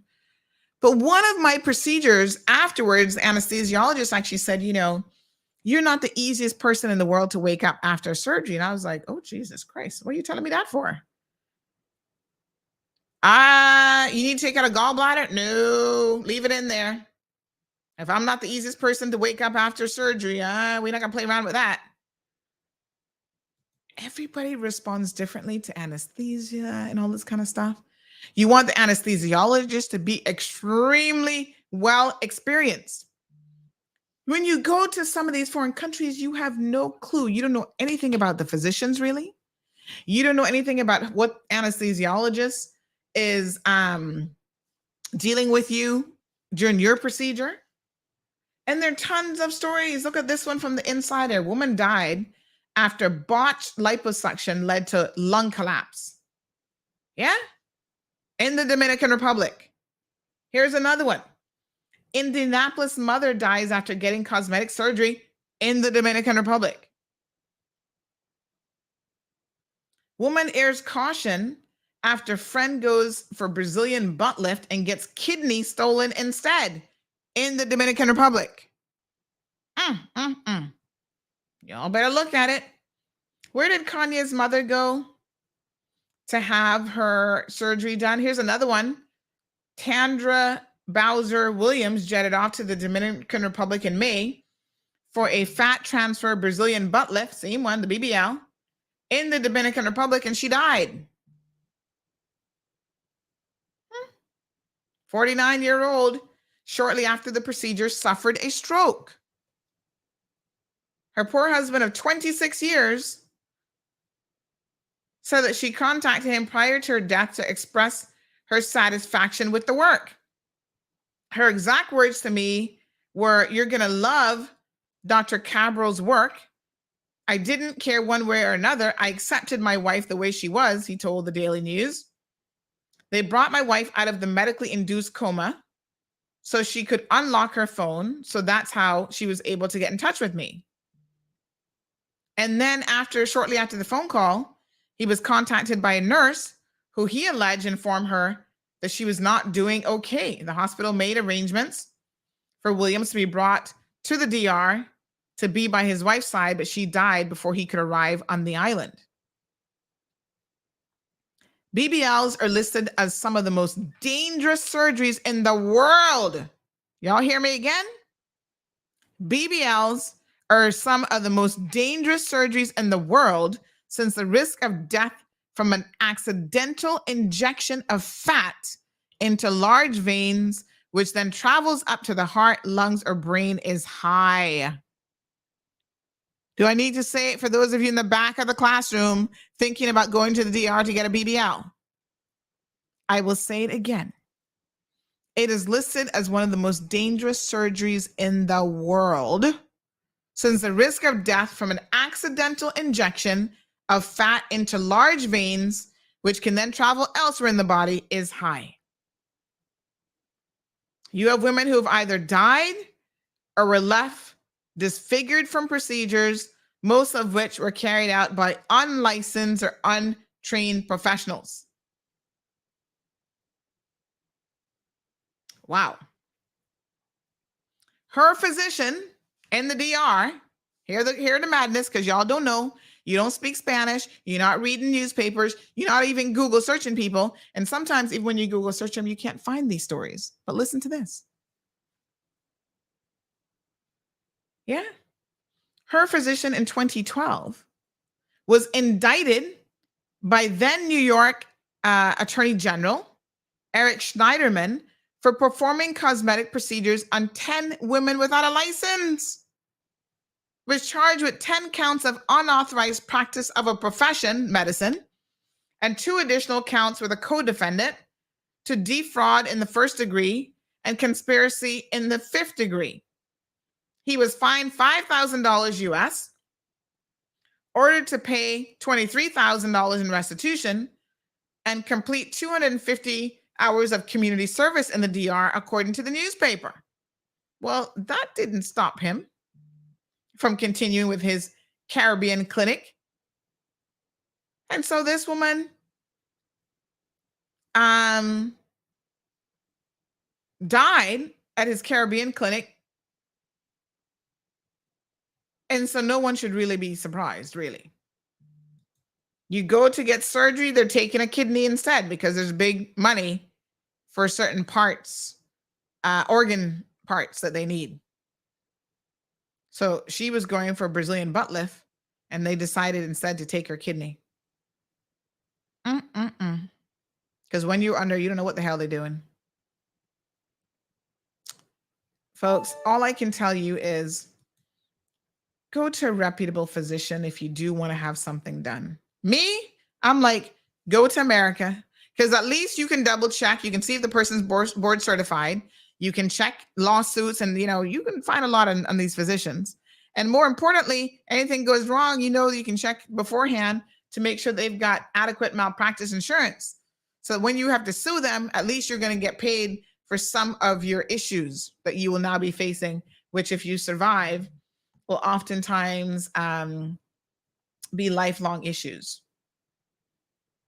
This is such a serious thing because I know a lot of women here who are actually going and getting these BBLs, and a lot of them are now going to DR and they're staying at these facilities. Remember the one that's in jail? What's her name again? Eve High Voltage. She went to DR and had her surgery done too.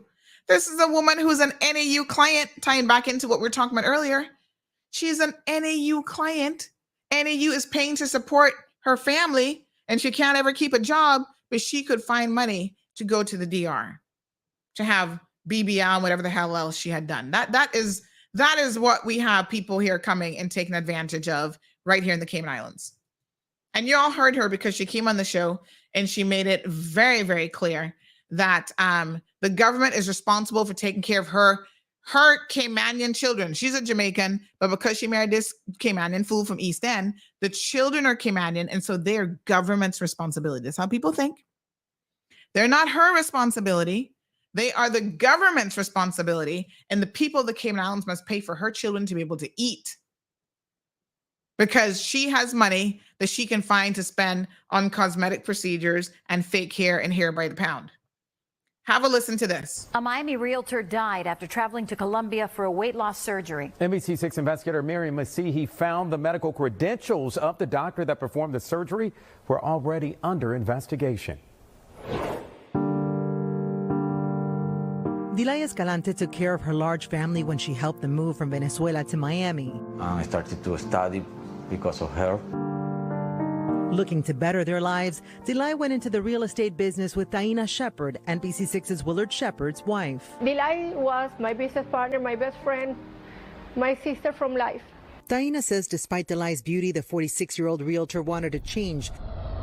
So she traveled April 20th to Colombia to undergo gastric bypass surgery at the hands of Dr. Carlos Sales Puccini, who had performed the same surgery on her in 2015. Dilay's mother and aunt went with her. She left the consultation reassured by the doctor that she would be fine in 3 days, her aunt says. Medical records show Dilay was admitted to the Reina Catalina Clinic in Barranquilla on April 21st.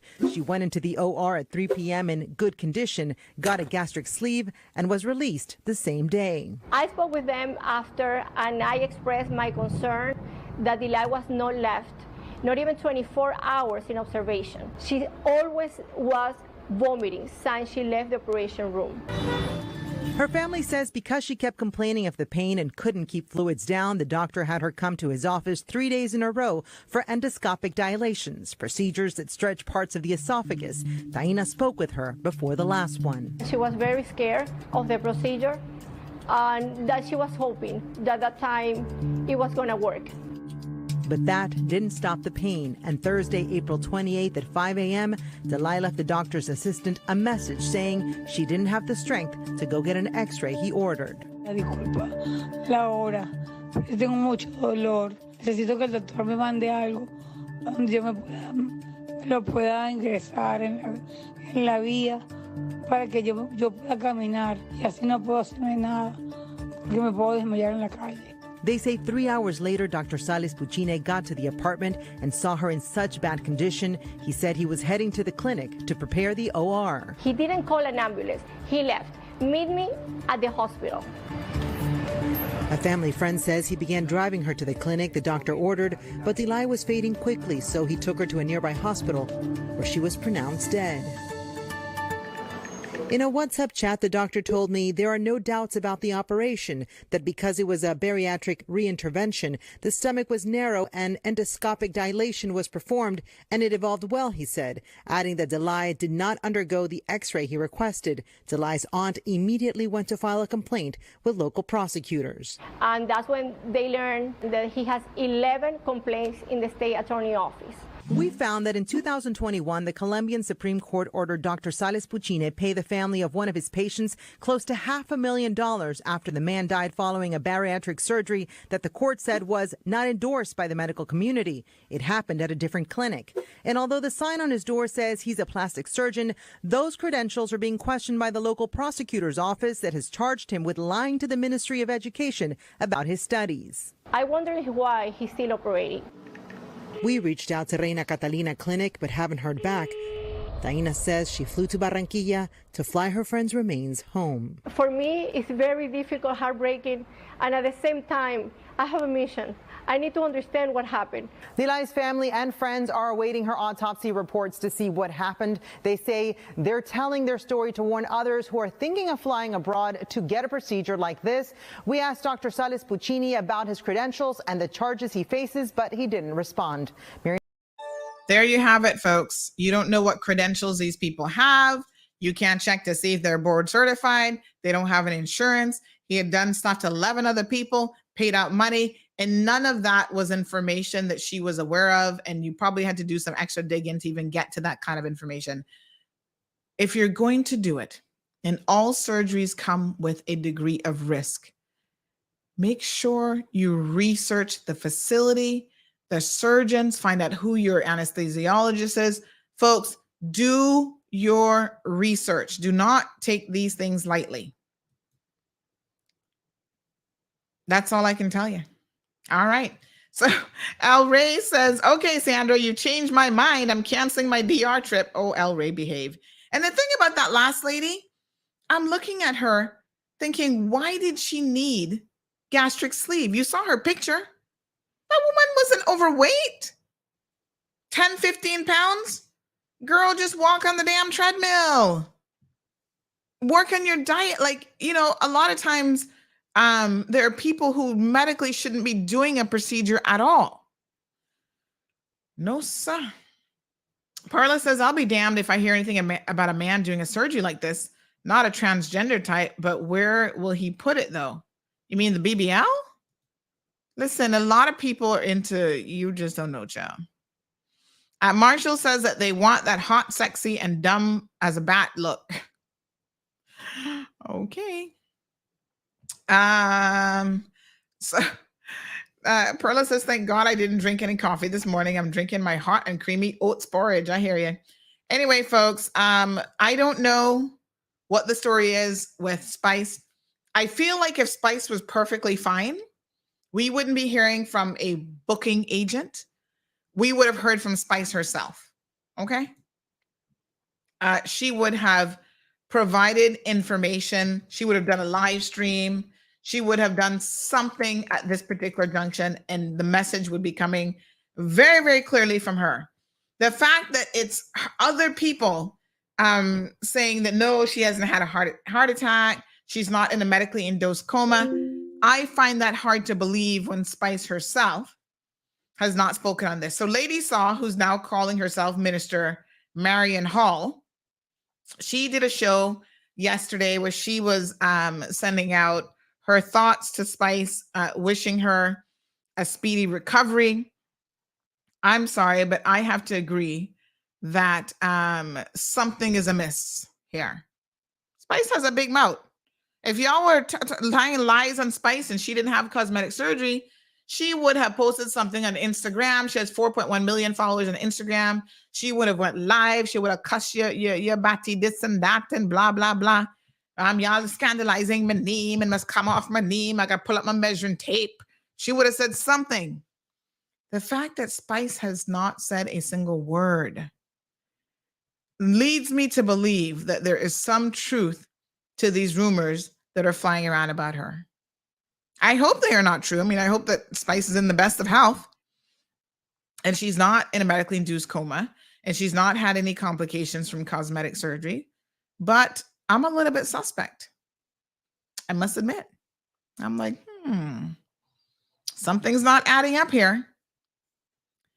And the bizarre thing is, Spice is supposed to be coming to the Cayman Islands to perform. I know a lot of you are looking forward to that.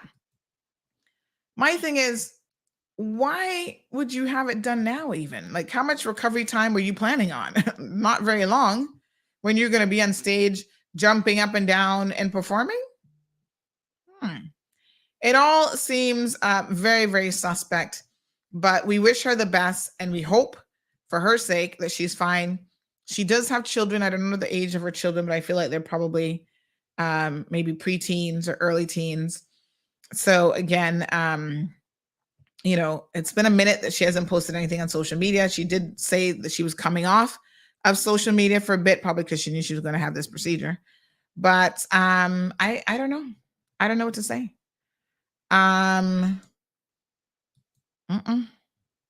Poor Spice. Let me show y'all one more picture before we move on to the news in case y'all want to get your Spice excitement this morning. This is another picture of Spice in all of her glory, honey child. She looks like she's already done the BBL, to be honest. That bonking not quite looking right. But there you go. This is the look that they're into and that they're always esteeming to have. You know, that's the new beauty, folks. That is the definition of what Caribbean women, African American women, Latin women, white women, all these women are going after this look because they think this is the new definition or this is the definition of beauty. Well, they say beauty's in the eyes of the beholder. And I think that you guys just need to be careful. The societal pressures that are forcing you to look a particular way. And most men don't even care. They're just like, oh, child, please. Do I really care what you look like in the dark anyway? Am I going to be seeing you? They don't even care. And those who are caring are out there flossing in the streets and going to all these little ghetto fabulous parties every weekend and boat cruises, and they have nothing to offer you as a woman. You're going out there getting all this done for what? For men that you have to support? I know well. Honey child, if I gotta support you, you better look at what you see and like it. Anyway, Live says, I don't know her songs. Neither do I. I'm not really into her at all. Sandra says Dominican Republic and Brazil and most Spanish countries is the worst place to go for cosmetic surgery. Spice could have gone to California. She can afford it. Even Miami has some really good plastic surgeons as well. They've got a guy there. He's known as the breast man, Dr. Oh God, what is his name again? His wife was on Real Housewives of Miami. Let me see if I can tell you. He's actually Dr. H. He's originally He's originally from he works in the Aventura area. He's a plastic surgeon. But he's actually, here he is. Dr. Leonard Hochstein. I think he's originally from Russia, actually. Oh, he has a whole Hochstein surgery center now. But he is top notch, especially for breasts. The man knows a thing or two. His wife, I think they've separated now. He's got him a newer version of her. He is world renowned and board certified. Like I tell y'all, make sure they're board certified. But he has performed, listen to what his website said. He has performed over 27,000 breast augmentations, revisions, lifts, and reductions throughout his career. And you can see that he's had a little something plastic surgery done to his face, child, because he not really, or too many fillers or something, because when he smiles, you don't really see that he's smiling. But, you know, his wife became famous because she went on one of these housewife shows. Charmaine, sorry, says, that's what I said. Perla says Spice had no reason to do it. She was perfectly fine the way she looked. Why would you do it? Now you can't come. Yeah, I'm sad and mad at the same time. Well, we'll see. The promoters here don't seem to know what's going on either. They've reached out to her team, and the team is, you know, making statements like when they find out more, they'll let the people here know, kind of thing. But I am very, very suspicious. So yes, Dr. Leonard Hochstein is, you know, he's world renowned, honey child. But, you know, he does the best of the best. He's going to do all the top models and everybody else. And he has a really, really good record from what I understand. So anyway, do your research if you're going to decide to do it. And there's always risk. So you take a chance. Jerry says, Dr. Miami. Is that what they call him? I know he is. He's very, very, well, he's actually looking a little bit different. Maybe he eased up on the fillers on his face. Because the last time I saw him on Housewives, he was looking a little bit like he was using too much. There he is. Not a bad looking guy. I think he's had some hair implants done too. He's called the Boob God by various media and print outlets. Yes, child. There you go. Anyway, beautiful people. That's the news that we have on Spice. That's all I can tell you. We're going to go ahead and pull up our local news now from Kevin Watler. Big shout out to Kevin, who keeps us in the loop with everything that's going on right here in the beautiful Cayman Islands. We had a robbery last night in case you missed it, another robbery. That one was where was that one again? I'm trying to remember. Hold on. Let me check my messages real quick. That one was East End. Oh, Subway, I think it was. Was that the Subway one last night, or that was not? Child, I'm beginning to no, this is Windsor Park. A lady had her handbag stolen from her at gunpoint, apparently. So this person says, morning, isn't Spice have a performance here, or was that done? So she's supposed to be coming up in a few weeks. But yeah, we'll see. This person says this morning, good morning. Don't forget the imported poverty. Now all of them and their families are NAU, aka status grants. Oh, we'll skip that next comment. Been working from I was 12 years old part-time all the way through college. Went to college at night 5 days a week and worked full-time. Paid for my first community college course by working in the summer. Good. Isn't that where Eve High Voltage some go to? Yes, she's been there. They can't speak the language and have no clue what's going on. There's that too. In the DR, you can get lipo, a tummy tuck, breast lift, all in one done for US $3,500. That is cheap when it comes to plastic surgery, I can tell you. Lipo, tummy tuck, and a breast lift for $3,500? Honey child, if it's too cheap, it probably ain't no good. And this person goes on to say, crazy. People are really dumb, and there's lots of pressure on your body to have all of that done at the same time. Let me see who else has sent in a message. This person says, good morning, ma'am. My cousin lose his life here in Cayman by bad luck. We're trying to support his family. Okay, that's a different message, obviously. Okay, all right. I'll look at that after. That's unrelated. What happened to Kanye West's mother? He has not been the same since. So his mother had liposuction. Donda West, I want to say that she had it. I believe, was it overseas? Hold on. So she went into cardiac arrest afterwards as well. No, she actually did hers in California. She was 58 years old. She was doing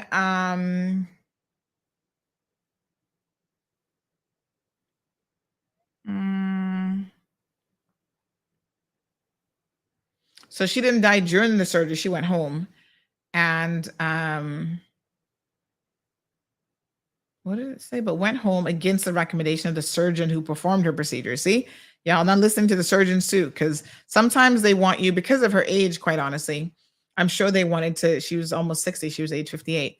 They probably wanted to keep her under further observation. And if you already have little things like high blood pressure, you're diabetic, whatever, listen, like I said, any surgery is additional risk for you. But yeah. So, and of course, since Kanye's mother's death, he's not been the same, that's for sure. I think she used to keep his bipolarism in check. And she also helped to manage his career. So she was doing a tummy tuck, liposuction, and breast reduction. And the more things you do when you go in for any procedure, and physicians will tell you this, if you're going to do a complicated surgery where you're going to be under for hours and hours and hours, they'll tell you, they're not going to do a whole bunch of other stuff. Like they want to get you in and out as quickly as possible. But the more things you do, they got to do the breasts, then they move on to the tummy tuck. And those are big procedures themselves. Sometimes you're better off breaking them up, like do the tummy tuck first and then go and do another, But some people feel like, oh, I just want to go under the knife once. But you're putting your body under such immense pressure of having to do everything. Because a tummy tuck is a very, I would never do a tummy tuck. I have heard the pain of that. You're going to have to just deal with the belly fat, honey child. Because I have heard that a tummy tuck is a very painful procedure because they have to really go into the muscle and pull. They have to do liposuction first. And then they go into that muscle and they have to they even have to redo your belly button. You got a fake belly button because they have to pull it and tuck it. Now, tummy tucks are, And in terms of cosmetic procedures, tummy tucks are very hard on the body. So she was doing like 3 different things, a tummy tuck, liposuction. And normally they'll do liposuction with a tummy tuck, but she's probably having other areas lipoed as well. And then breast reduction. And with liposuction, you lose a lot of blood. You're losing a lot of blood during these procedures. So, unfortunately, she died afterwards. Now, listen to this. This is where, again, sometimes we're too eager to do certain things that we shouldn't. The mom consulted numerous, it says that Adams, her physician, Dr. West, was not the first surgeon that West had consulted. In fact, she had met earlier with an unnamed surgeon who actually refused to operate on Dr. West after it was determined that West was a risk for a heart attack, according to the LA Times.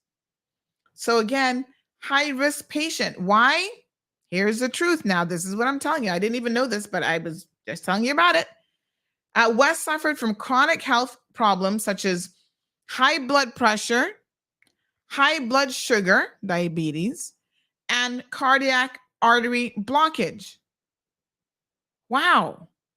Why that doctor performed her surgery, only God knows. And people won't tell you that, oh yeah, I went to 2 other physicians and they refused to touch me. You guys watch the botch surgery guys on TV. They're sensible. They have people coming in and they say, no, we're not going to touch you. You had too much plastic surgery. You're at risk of death or permanent disfiguration. You need to stop. And I think plastic surgeons need to tell you, no matter how much money you're throwing at them, that you're not a good candidate for this procedure. You're going to kill yourself. And this Dr. Adams actually failed to perform a physical to determine whether or not his patient was healthy enough to have the procedure done, according to the media. If he had done so, it's possible that Donda would be alive today because he would have told her no. It says, in addition to his questionable decision to operate on a high-risk patient such as Dr. West, Dr. Adams' past has been called into question by those who blame Donda's death on him. So he's got a history of being arrested for drunk driving, paid out an estimated $500,000 in civil settlements over the years, et cetera, et cetera. Again, folks, do your homework.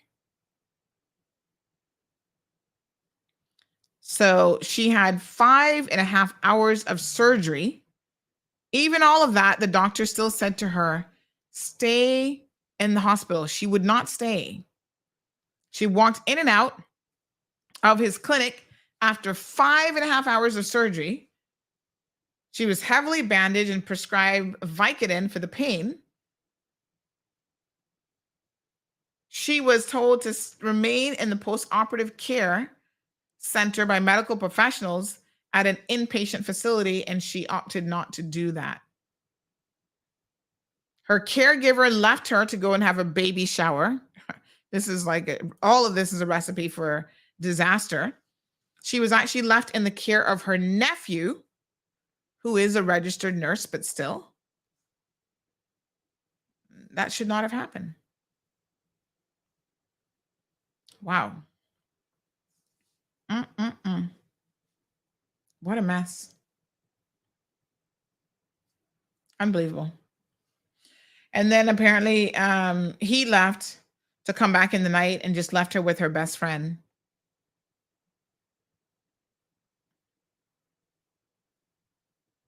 Oh my gosh. This is a recipe for disaster. Sounds like they could have called 911 earlier as well and probably have saved her. What a mess. Anyway, yes, and obviously, like I said, her death prematurely has impacted her son Kanye and his mental health. And I feel like really it has escalated, his whole situation. By the way, his Donda Academy, which he had opened up, some Christian school, has since closed down, and he's seeking help rehousing students after the closure of the academy, according to Newsweek. And all of that is the fallout from what has happened with his recent, cancellation. He's been canceled literally because of all the stuff that he's been going on with. Anyway, what a mess. Sandra says, coming to Cayman. I hope she don't get sick here and sue the government. Everyone is seeing our stupid government is suing our stupid government. No, I mean, this will call into question whether or not she would even be able to travel if she's in a coma. Obviously, that's not a good combination. Jonathan says, I guess we should get Rihanna now. Rihanna Y'all can't afford Rihanna, truth be told. Sandra says, I'm going to my grave the way my mother made me. Take it or leave it. Mm-mm-mm. All right, folks, that's all we got for you in that. Here's some news. You guys have a beautiful day. We will see you again tomorrow morning, God's willing, at 7:30 a.m. for the Friday edition of The Cold Hard Truth.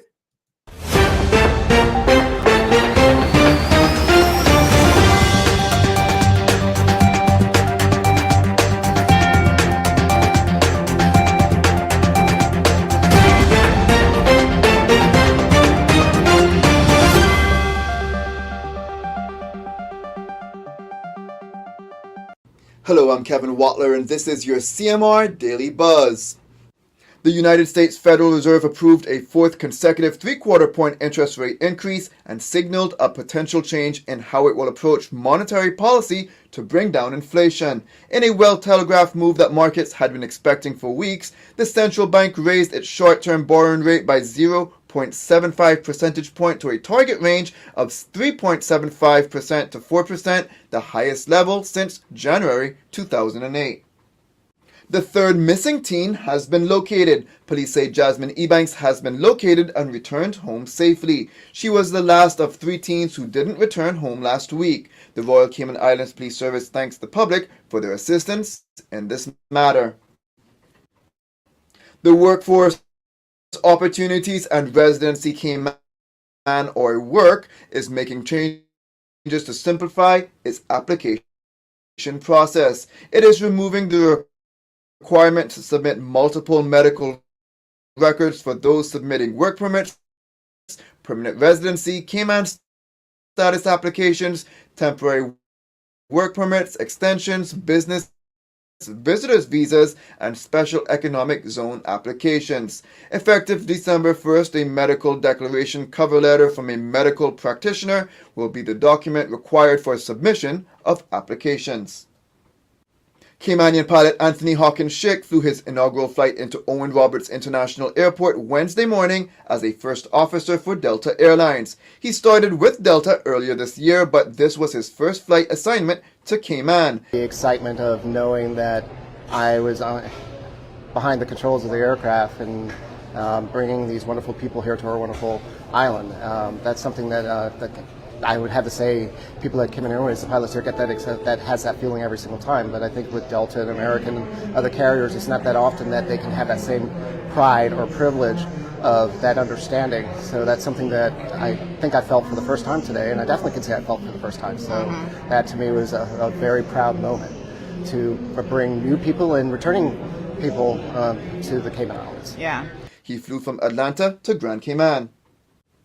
The Department of Environmental Health has resumed its cosmetology, hygiene, and safety training courses for hairdressers, barbers, tattoo and body piercing technicians, and others in the cosmetology industry. Registration is now open for the 2 training sessions to be held on November 17th and 24th at the Georgetown Public Library.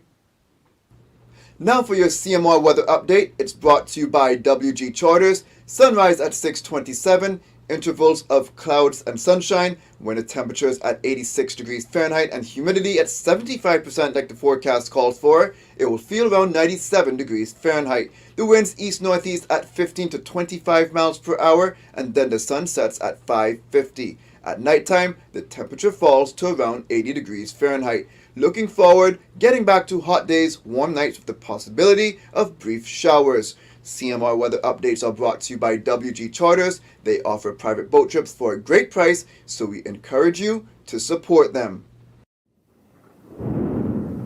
Stormwatch 2022 is brought to you by Home Gas, your propane experts before, during, and after the storm. 2 hurricanes formed on Wednesday, Martin, which is not impacting any land at this time, and Lisa, which is impacting Belize, Guatemala, Mexico, and also the coastal area of Honduras. Life-threatening flooding from Lisa is one of the largest concerns in the Yucatan Peninsula. Now for some regional and international news.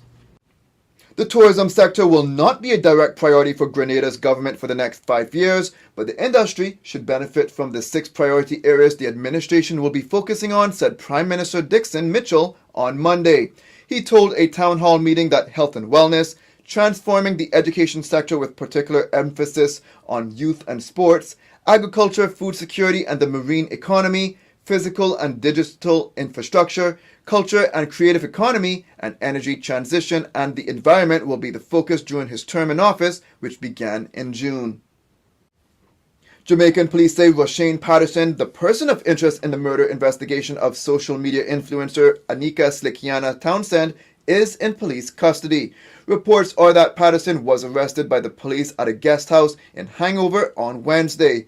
Roshane Patterson was identified as a person of interest after Townsend's body was found at a beach in St. James, October 21st.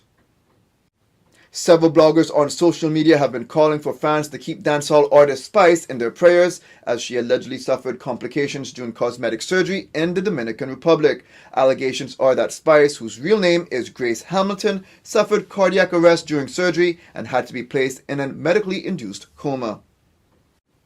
The Parkland school shooter was sentenced to life without parole Wednesday after families of his 17 slain victims spent 2 days berating him as evil, a coward, a monster, and a subhuman. The judge sentenced him to 17 life terms for the February 14, 2018 massacre at the Margie Stoneman Douglas High School in Fort Lauderdale and an additional 17 for the attempted murders for those he wounded. Again, I am ordering that all 34 counts of the indictment for each sentence is to run consecutive, that is, one after another. I'm ordering all mandatory court costs, all costs of prosecution. I'm ordering the costs of incarceration of the defendant by the Broward Sheriff's Office. I'm also imposing a public defender fee pursuant to Florida statute. I'm ordering restitution for each victim as previously named in counts 1 through 34 of the indictment, with the specific amount to be determined at a later time.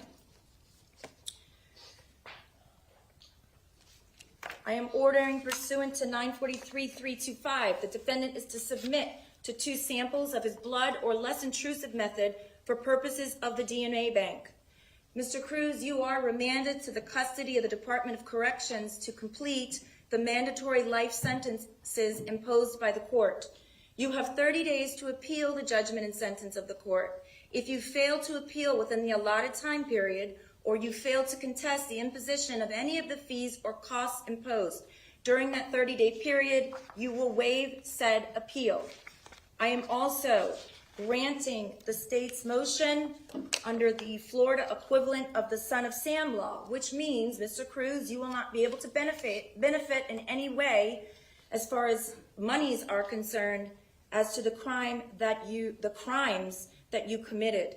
In addition, I am going to order the Department of Corrections to garnish the commissary account of Mr. Cruz until all of restitution and costs of prosecution and costs of the sheriff's office are paid in full. That's it for now on the Daily Buzz. Thank you for joining me. Please stay safe and God bless.